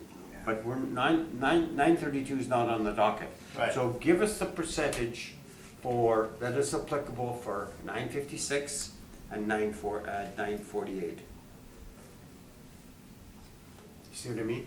Yes? No? okay, 84 divided by 252 is 33.33%. So that's 948? Is that 948 and 952 is 33.33. okay? 948 is how much again? 33.33. Okay, so 33.3, and for 956 percentage? 35.71. 35.7, that's good enough. Okay, you okay, Bob? Yeah. Okay, Mr. Darian? Yeah, I'm just slow. Mr. Vanderama, you okay? Okay, continue on. Okay. So line 13, our average rent is $950 after laundry, parking. Our average EGI $950, and the assessor's average EGI is $1092. So that's our big difference. We have similar expense ratio. Our expenses overall is $1,000,003, line 31, and the assessor is 1,535, so we have less expenses than the assessor, so which works against us. But our NOI is for all 3 Oh, properties. Okay, I can see you have the percentages in there. It just took me a while on line 36, it's 35.71. 956, Or yeah. line 36. 956, Yeah, line okay. 36, yeah. Okay. You got it, yeah. Okay. Not used to that. That's of the NOI, of everything? that? No, Yeah, so, NOI. so everything, so we allocate everything per suite, so if we allocated the revenue, it'd be 35.71% also, et cetera. So, if you So- take my NOI 1572 times 35.71, you get the 561, and that Yeah. compares that Okay. to the assessor 566. So- So our NOI overall 1572 compares to the assessor's overall 1765. To sum up, the city's at 13 million, you're at 9.7, right, for the subject, 956, correct? 13 million assessment is 97, yes. Yeah, okay, you okay? Reese? No, I'm working this out because I want, yeah, he's got 561, well, 400. And he said 561, 556 as the NOI for this portion. Right. Close enough. Okay. It's just The- the NOI. Put it this way, the easiest way to look at it is the city's at 13.3 million. Henry, Mr. DuPont is at 9.7 for the subject property, and we can work the numbers. Okay, Yeah, I understand. okay, good. Yeah. So overall, line 13, the assessor has rent about 400,000 higher, but then we have 200,000 less expenses, so the net is about 200,000 NOI difference for all three. All three? Yeah, because our expenses are less than the assessor. Yeah, the only problem. But the only problem is, We don't have 932 we on only, the dock. we only have 2 on the docket compared to Yeah. 3. But that's okay, we'll work through. Yeah, I know, the board does that quite often, when there's 3 properties, they only schedule 2. Okay. There's always one missing. We have no control over that. Okay. Yeah, so when we get our cap rate, this 9,766,000, and I think we can just go through the appendix quickly, and that would be the end of my report. So page 16, so Sussex statement gives you a detail, revenue and expense. And you can see the average rent on top, the total rent on top, 2,839,000, and that's what we show on my line 1. Then we have the repair and maintenance, and then we've allowed only 53.75% of the appliance, because we're maximum at 1670, 167 per suite, which is the repair and maintenance study we had, saying it would cost 1670 to replace the normal appliances. We allowed only 25% of the miscellaneous exterior. We just allowed the roof on that page. Page 19 is the start of the 2016 questionnaire. Page 20, there again, appliance purchase, we allow only 49% to bring it down in line to 167 per suite. We just allowed the roof. Carpeting on page 21 was 240 per suite, which is lower than what we're saying it'd be 400 per suite. Would be a normal, it costs 4,000 per suite to carpet or refloor a property. If you do that once every 10 years, it would be 400 per suite.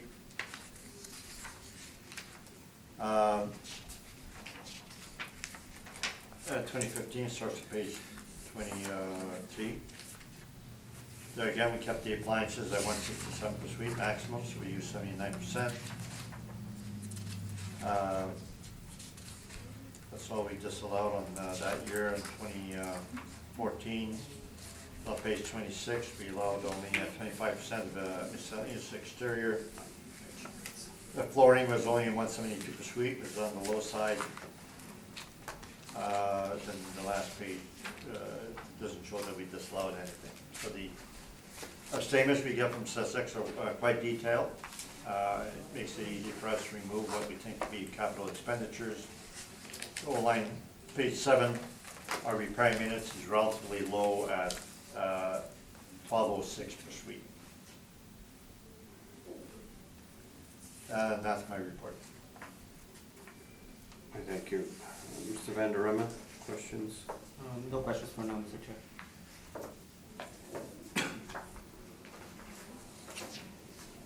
Mr. Therian,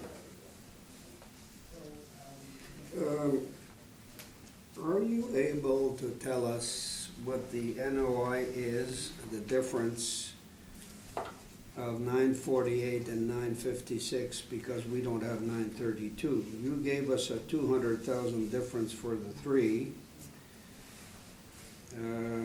Is it possible to get NOI for 948 and 956? Well, I think- Difference. I think 956, according to what you had said, was 561,566, correct? 556, 556. which, oh, it is? 556? Yeah, that's what I you got, said. yeah. Yeah. Okay, Which is So 35. the same NOI multiplied by each of their own percentages, so 948 would be 33.33%, and the 33.1, you said. No? 3.3. 33.33. Okay, I'm wrong. Okay, it's okay, I've been wrong before. 956 was 35.71. Yeah, yeah, he said. yeah. So we won't deal with the 948 for the time being, okay? Okay. Oh, we haven't done it yet? No, Oh, okay. It's coming up. 940, okay. we're at 9, Yeah, I know, but I 956. saw 940 before, so it's 940. Oh, that's another property, That's a a different different property. owner. Different, yeah.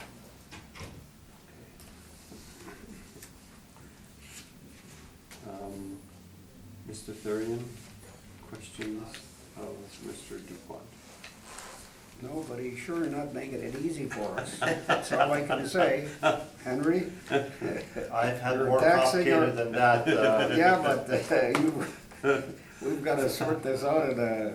Well, this is Why? an easy one, like, we That's just always equalize easy. the whole thing, and we'll just multiply by percentage, suite allocation at the end. So it's relatively simple compared to others that I've done.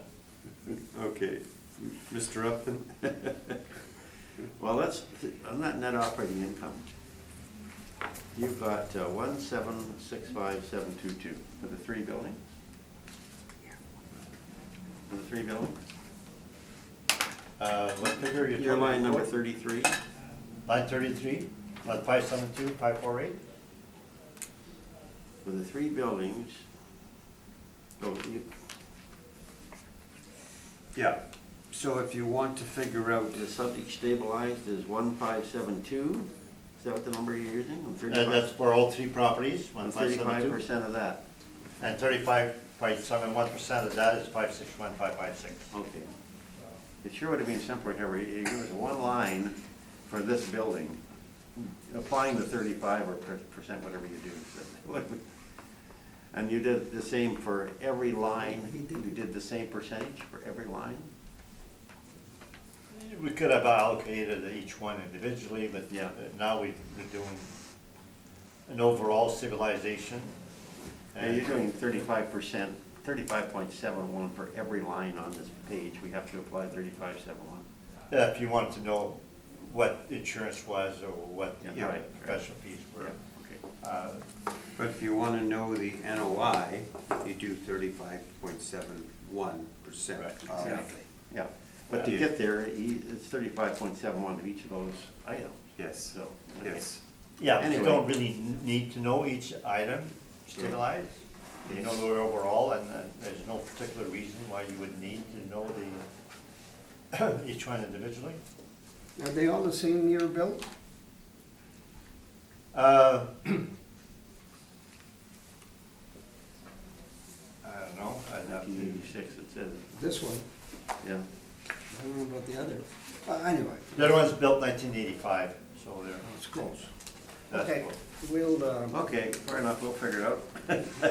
we usually do. Mr. Um, Chairman, it's all yours. Summary, either party? What's the nation signs the check? Done. Okay. Let's go on to the next one. Galen, Or we Number- could skip to 948 Chancellor, come back to Galen. if you want to do it that way, you might, yeah, okay, let's go that way. We'll go 948 Chancellor, okay, which is number 6 on the docket, okay? So this is the other one that we had just finished, okay? So 9:48, whenever you're ready. Thank you, Mr. Chair. Next property has a file number of 19-4196. It has a roll number of 03092994315. It is located at 948 Chancellor Drive. We're dealing with the roll year of 2020 using record date of April 1st, 2018. The assessed value is $12,362,000. It is a residential apartment with 2 buildings, 3 stories, and an actual year built of 1985. Has 84 suites with 84 outdoor parking. It is zoned as C2 with a land area of 117,617 square feet, land area of 29,737 square feet, and a gross floor area of 89,211 square feet. On page 3 are 2 aerial photos of the subject property. On page 4 is the income valuation summary.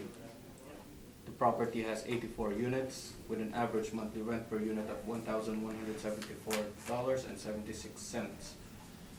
It has a vacancy rate of 2.4%, an expense ratio of 46.52%, giving it a net operating income of $618,000 and $618,089. With a capitalization rate of 5%, the capitalized income is $12,361,780. On page 5 are rent comparables. They are all ranging from $1,115 up to $1,329. And right below it is the map of the subject property and comparable rents. Page 6 and 7 are the capitalization rate charts. And on page 9, page 12 is the 2017 income and expense information. That's my presentation, Mr. Chair. I thank you. Mr. Dupont, questions? Your page 5, you have a new comparable there, number 2, 1650 Pevina, built 1962, yet has rents of $11.15 per month. Would you say that property is renovated? I'm not sure, I don't know.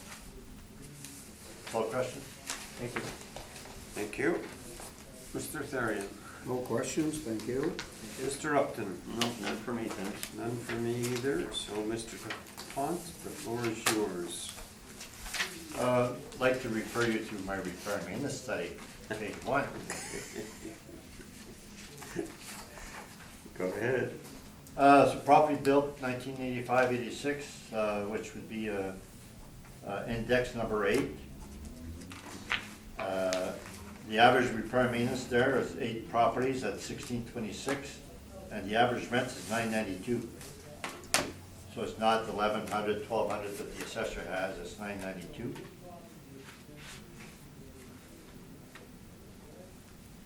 Now, the 1960 building, that's one of its comparables, that's our index number 10. We have 26 buildings, the average rent is $843, and it's not $1,100, $1,200 that the assessor has. So to have a building built in the 60s with such high rents would be renovated.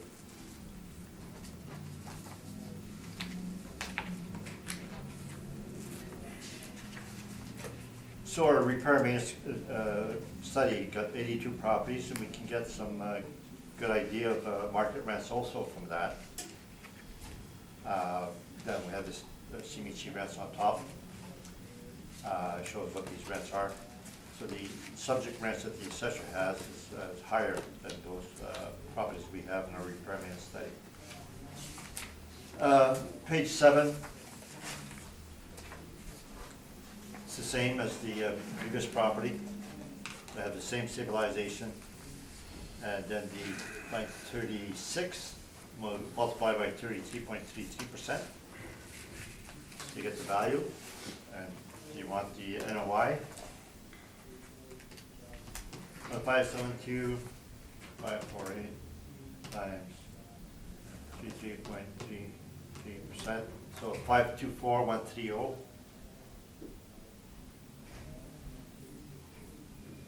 I get a different figure. I got the same figure. You got the same? Did you do 33 or? 33.3. Of the stabilized number, I'm sorry? of the stabilized number. Of the Yeah. NOI. Yeah, Even And though they it's gave me stabilized. 524,130. You guys can check that out. oh, yeah, I did 33.33, because Yeah. if you divide the suite by the total, you get 33.33. 524,130. Yeah, 524,130. Yep, that's what Henry said, that's what I had. Got it. Okay.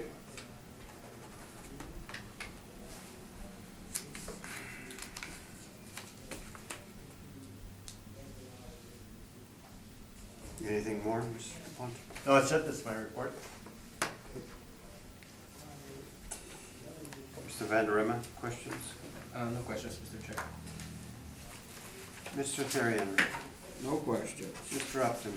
No, I don't have any, thank you. Okay. Summary of the party? No need, thank you, sorry. Okay.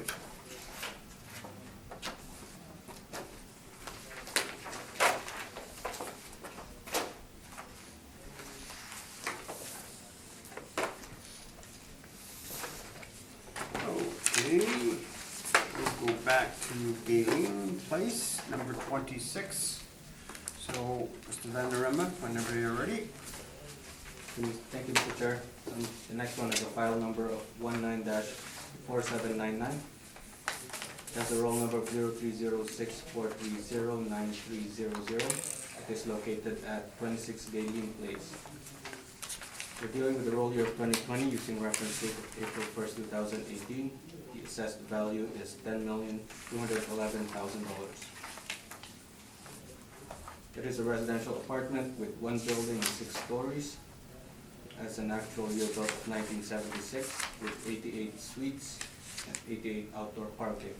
It is zoned as residential multifamily with a land area of 99,721 square feet, a planned area of 13,945 square feet, and a gross floor area of 84,170 square feet. On page 2, there's an included sale. I recognize it's the registration date on this one is May 7, 2018. And I researched or asked around about registration date. It could be way after the sale date, so I'll leave it up to the board what to do with the information. On page 3 are aerial photos of the subject property.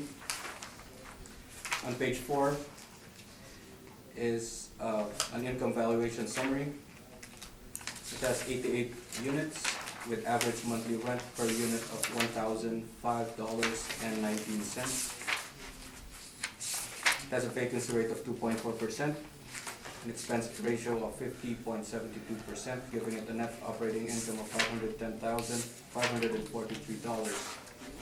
Using the capitalization rate of 5%, the capitalized income is $10,210,860. On page 5 are rent comparables. They're all ranging from $1,006 up to $1,447. Average monthly rent per unit. And just below it is the map of the subject property and the comparable rents. Pages 6 and 7 are the capitalization rate charts. And on page 9 are and page 10 some CMHC excerpts for apartment market rents. And beginning of page 11 up to page 17 is the 2017 income and expense information for the subject property. And that's my presentation, Mr. Chair. Thank you. Mr. DuPont, questions? You don't rely on the sale, for what reason? I didn't say I'm not relying on the Oh, sale. okay. It occurred on or about the valuation date? I'm sorry? It occurred on or about the valuation date? The registration date is a month away from April 1st, 2018, but that is the registration date, Mr. Chair, and that's why I mentioned earlier that I'll leave it up to the board to whatever they want to do with the information, whether they give it or less reliance on it, it's up to them.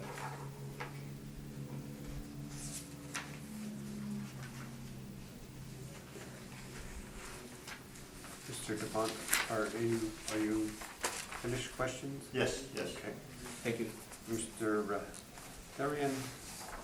Have you looked into that sale to see if it was arm's length or not? And you want us to weigh the evidence here, I'm just trying to get a better handle on that. Yes, Mr. Chair, it is between the current owner, which is indicated in page 1, and I believe it is Manitoba government or Manitoba housing, if I'm not mistaken. It's Manitoba Housing, Yes, sir, that's the seller, Sam Properties. and that's the current owner. And Manitoba Housing is the vendor. That's what I gather. Oh, I see. That's Okay. the way. The vendor is Manitoba Housing. Seller. The seller, yes. Yeah, vendor or Seller. seller, I thought was the same.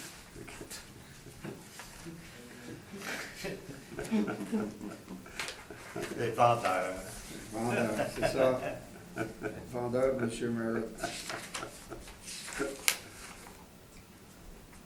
Mr. Therian, any more questions? No, that's all I Okay, had. Mr. Upton? Yes, sir. Yeah, I guess the mailer isn't much use to us, it's the Manitoba Housing mailer. Came back from Manitoba Housing and it's subsidized That's- housing, it's Yeah, That's from 2017, yes, sir. some subsidized housing, so it's not of any value. I gave up on it when I looked at it. Okay, thank you. Mr. DePont, the floor is yours. Okay, so we'll deal with the sale. Page 13. The land title, the mortgage, registration,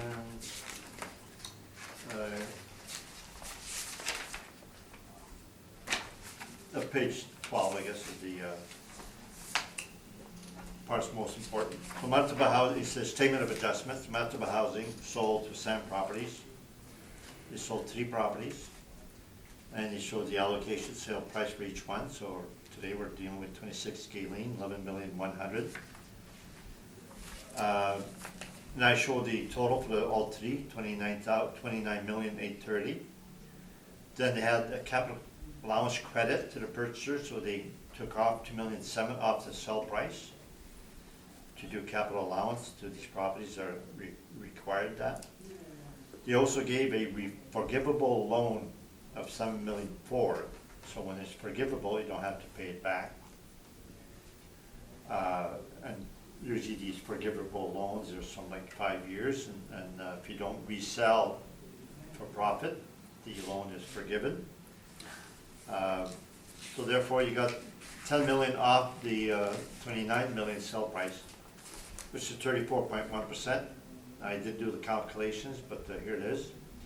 The 26 Galen, 11 million, 1 times 34.1% off is 7,314,900.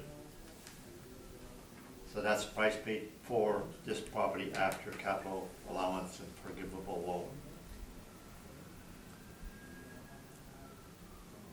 which is a bit higher than our value.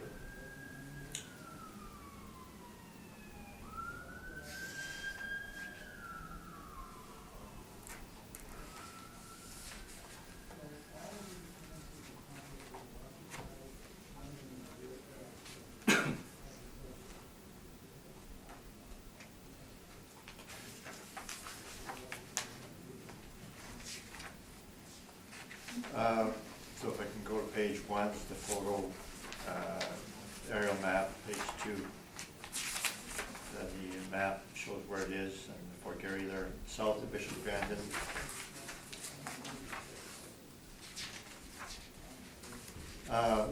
Now cap rate, this property is built 1976, so that we would have 5.75 to a normal cap rate for this age group. No, we have 6%. 60 to 79 is 6%, is our base. We see, we start 5.75 base, which is a bit of an error.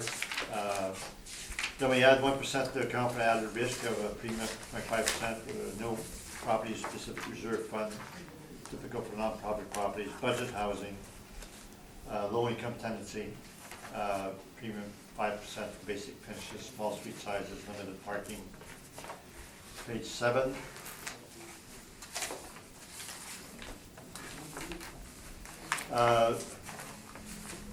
So suite mix is shown there, 10 one bedroom, 78 two bedroom. 88 suites.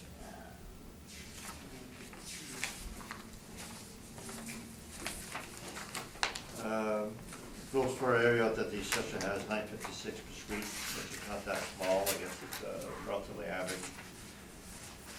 So we accept the assessor's rent, $1,036,000 on line 13, the expected gross income. They're getting half of that. We stabilize the revenue and expense. We have the financials. We show the 3 years. The repair maintenance comes to $16.24 per suite. The taxes, we stabilize that from the tax bill. So when you take our net income, which is about $60,000 less than the assessor, divide by the cap rate, comes to $6,612,000. Oh, and on the remarks, I do have the calculations. If you take the sale price less the 34% for capital allowance, forgivable loan is $7,314,900 as the purchase price.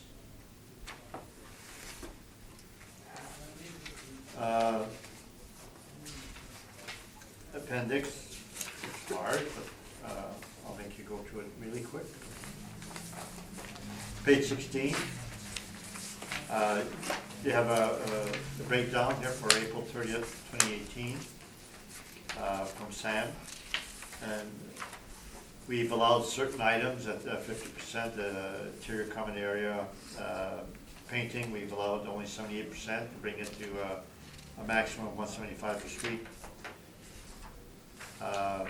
The next page, page 17, we allowed 50% of the building interior. We allowed the painting at 48% for 2016. They're going to bring it down to 175 maximum that we have from our repair maintenance study. We have the tax bill, page 18, and that's what we show, page 18, 19, that's what we show for stabilized taxes, page 7, 92,139. Then we have the municipal housing statement, starting page 20. No, page, appendix, sub-appendix 1. So 20, then it starts again at 1, mainly because we copied from previous reports. And the first one's a decision of municipal housing.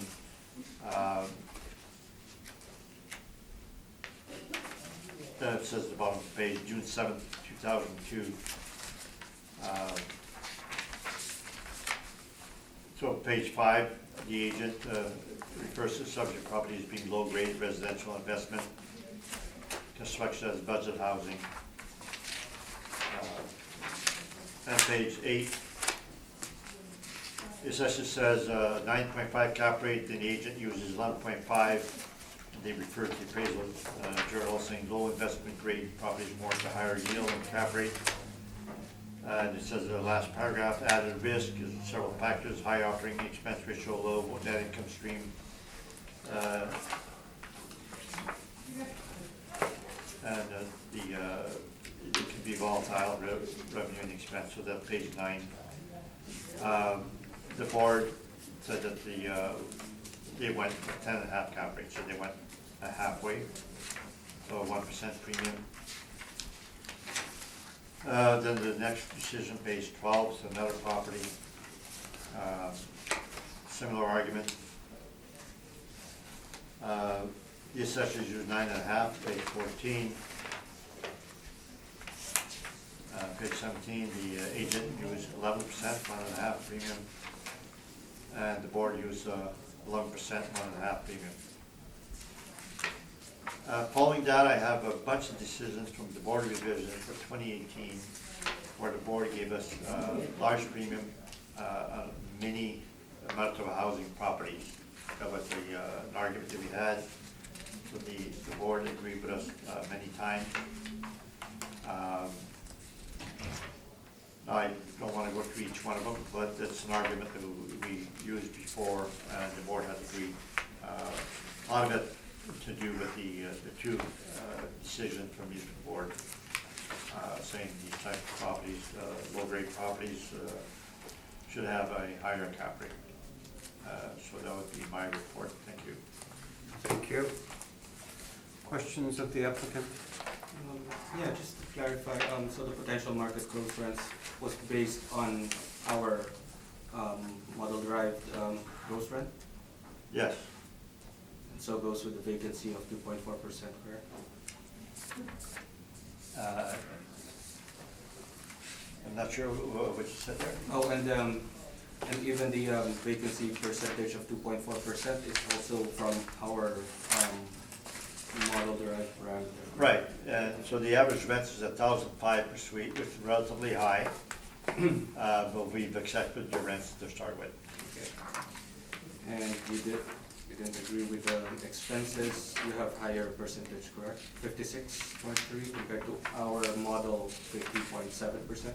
Right, we have slightly higher expenses based on site-specific, yes. So site-specific expenses and model-derived income, is that correct? The That is market inclusive? income is say model, but I believe your model is based on market, so we're going with your market estimate of the rents. Okay, that's the questions I have, Mr. Chair. Thank you. Mr. Therian? I just, on the sale, not sure I got my head around this properly, but I guess the buyer declared that it was worth 11,100,000. That's the statement of adjustment from the lawyer. Yeah, but the purchase price must be based on the registration with the land titles, I would assume, which is 11,100,000. Am I correct? That's what land titles would show, Yeah. and then the Okay. balance due on closing was 19 million, even though it was at 29 million. Yeah, except, what I'm trying to understand, if I'm prepared to pay the 11,000,000, no matter where the money's going, isn't that a value that makes sense for the building when you declare that's what it's worth?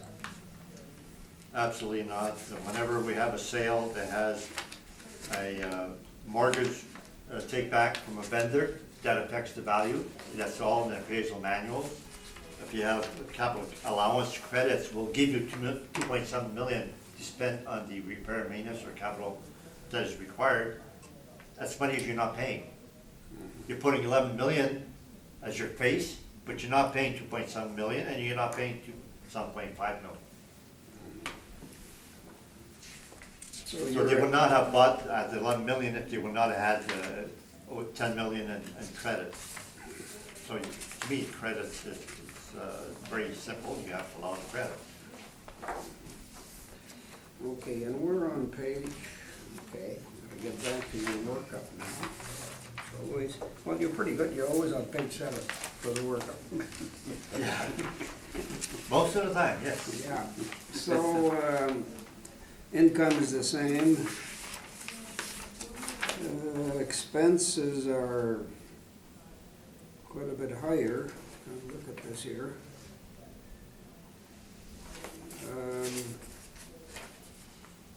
So you've used on insurance, 29,000, not the stabilized average, because there's no figure for 18 here. Right. So you've used 10,000 more than the average. Well, yeah, but the two actuals Well- 16, 17, and 28 and 29. Yeah, The average is skewed because it's 0 for 1 year. yeah, I know, but I'm. So I use the last So known it's not an insurance. average, it's what was in March 17. Right, from AMHRC, they pay 29 million in insurance. And real estate taxes, that's from a 17 tax bill, 92,000. Right.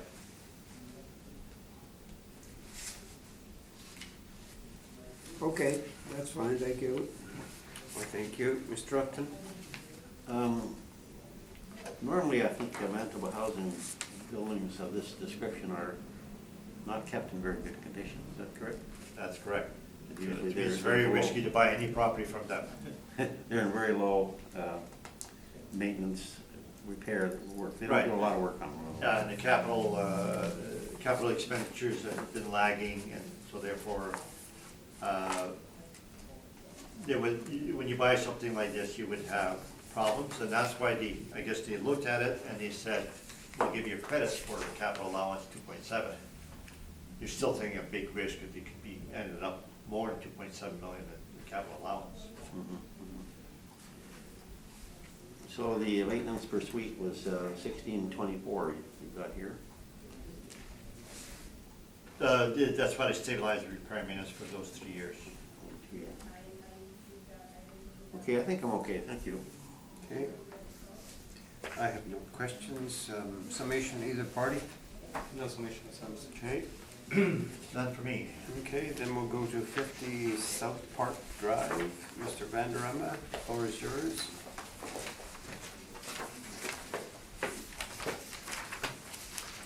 Thank you, Mr. Chair. The next property has a file number 19-3450. It has a roll number of 030630799200. It is located at 5050 South Park Drive.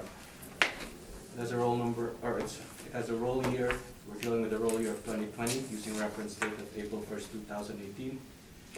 The property is assessed at $5,579,000. It is a residential apartment, 1 building, 2 stories. An actual year built of 1971 with an effective year built of 1980. Has 45 suites with 46 parking. It is zoned as C2 with land area of 51,109 square feet, a plan area of 13,499 square feet, and a gross floor area of 40,497 square feet. On page 3 are photos of the subject property. And on page 4 is the income valuation summary. There are 45 total units with an average monthly rent per unit of $989.65. Has a vacancy rate of 2.4%, an expense ratio of 46.52%, giving it a net operating income of $278,944. Using the capitalization rate of 5%, the capitalized income is $5,578,880. On page 5 are some rent comparables. They're all ranging from $1,006 up to $1,177 average monthly rent per unit. And just below it is the map of the subject property and comparable rents. On pages 6 and 7 are the capitalization rate charts. On page 9, starting page 9, to the last page is the 2017 income and expense information for the subject property. That's my presentation, Mr. Chair. I thank you. Thank you. Mr. DuPont, questions? No questions. Thank you. Mr. Therian?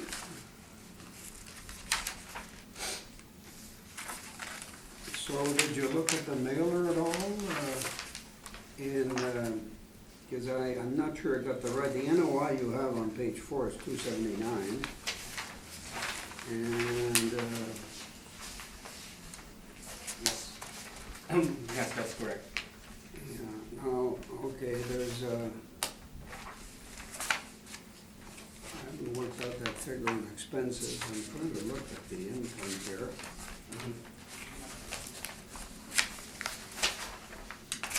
We've got 508,000 as income, and you've got 534, so you seem to be a bit higher.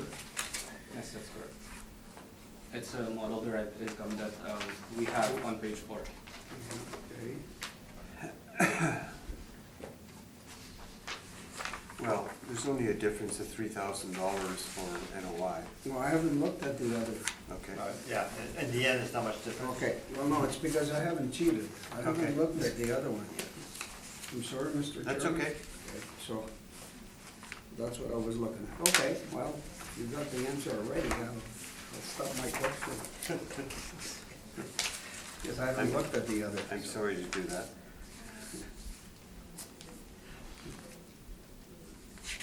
It's gonna give you a hard time. Okay, I'm done. Okay, I thank you. Mr. Upton? No questions. Thank you. Mr. DuPont, your presentation? And maybe, you know, you can briefly sum it up because your $3,000 part for NOI, so it's a cap rate.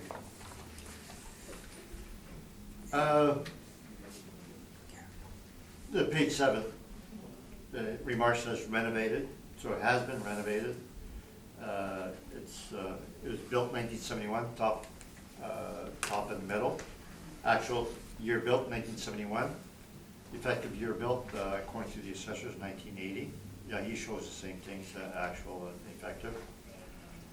And the rents that we stabilize at are relatively high at $916 for a property built 1971, so it's relatively high. We stabilize site-specific basis. Repair maintenance, we stabilize 2 years. It's $11.56 per suite, which is on the low side, and it's likely on the low side because it's been renovated. So our NOI is $275,000 versus the assessor $278,900.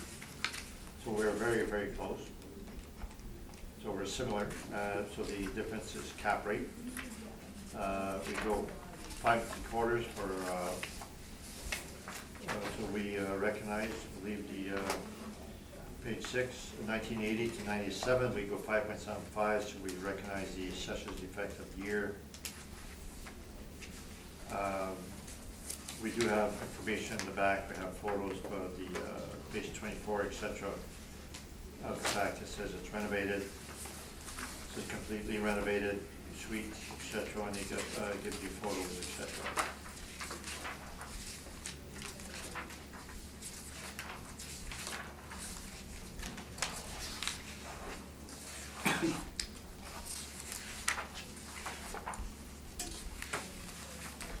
That's my submission. I thank you. Mr. Vanderama, questions? No questions, Mr. Chair. Thank you. Mr. Therian? No questions? Thank Mr. you. Upton? No, none for me, thank you. Okay, summary, either party? No? No, thank you, sir. So we'll go to the last one on the docket, which is next door probably, or across the street. 53 South Park Drive, Mr. Vanderama. Thank you, Mr. Chair. Last property has a file number 19-3451. It has a roll number of 030630941100. It is located at 53 South Park Drive. We're dealing with the roll year of 2020 using reference date of April 1st, 2018. The assessed value is $5,555,000. It is a residential apartment with one building, 2 stories, an actual year built of 1970 and an effective year built of 1980. It has 44 suites with 57 parking. It is zoned as C2 with land area of 51,066 square feet, a planned area of 13,499 square feet, and a gross floor area of 40,497 square feet. Page 3 are photos of the subject property. On page 4, the income valuation summary. There are 44 units with an average monthly rent per unit of $1,007.72. has a vacancy rate of 2.4%, an expense ratio of 46.52%, giving it a net operating income of $277,725. Using the capitalization rate of 5%, the capitalized income is $5,554,500. Page 5 are some rent comparables. They are all ranging from $1,012 up to $1,046 average monthly rent per unit. Pages 6 and 7 are the capitalization rate charts. And on page 9, page 12 is the 2017 income and expense information for the subject property. That's my presentation, Mr. Chair. Thank you. Mr. Dupont? No questions? Mr. Therian? No questions? Mr. Upton? None for me tonight. Mr. Dupont, your presentation.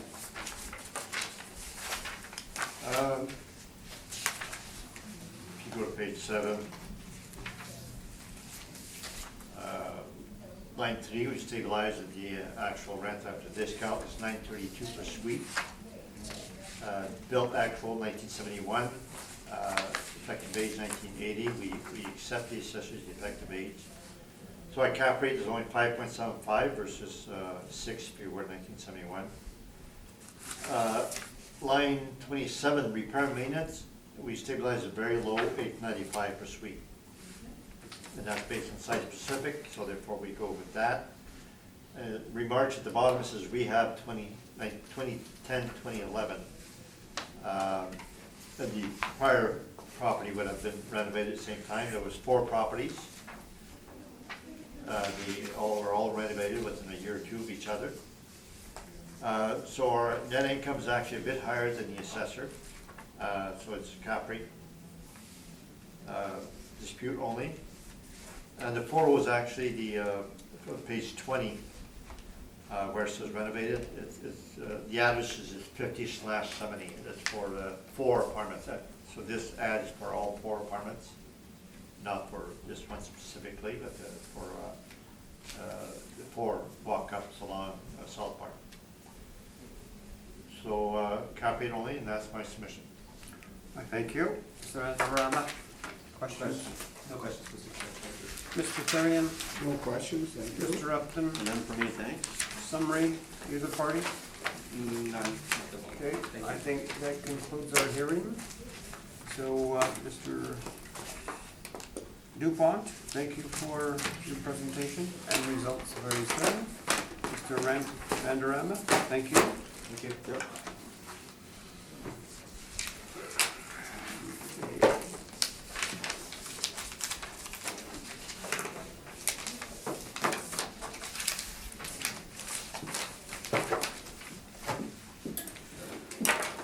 We can take a little break if you want.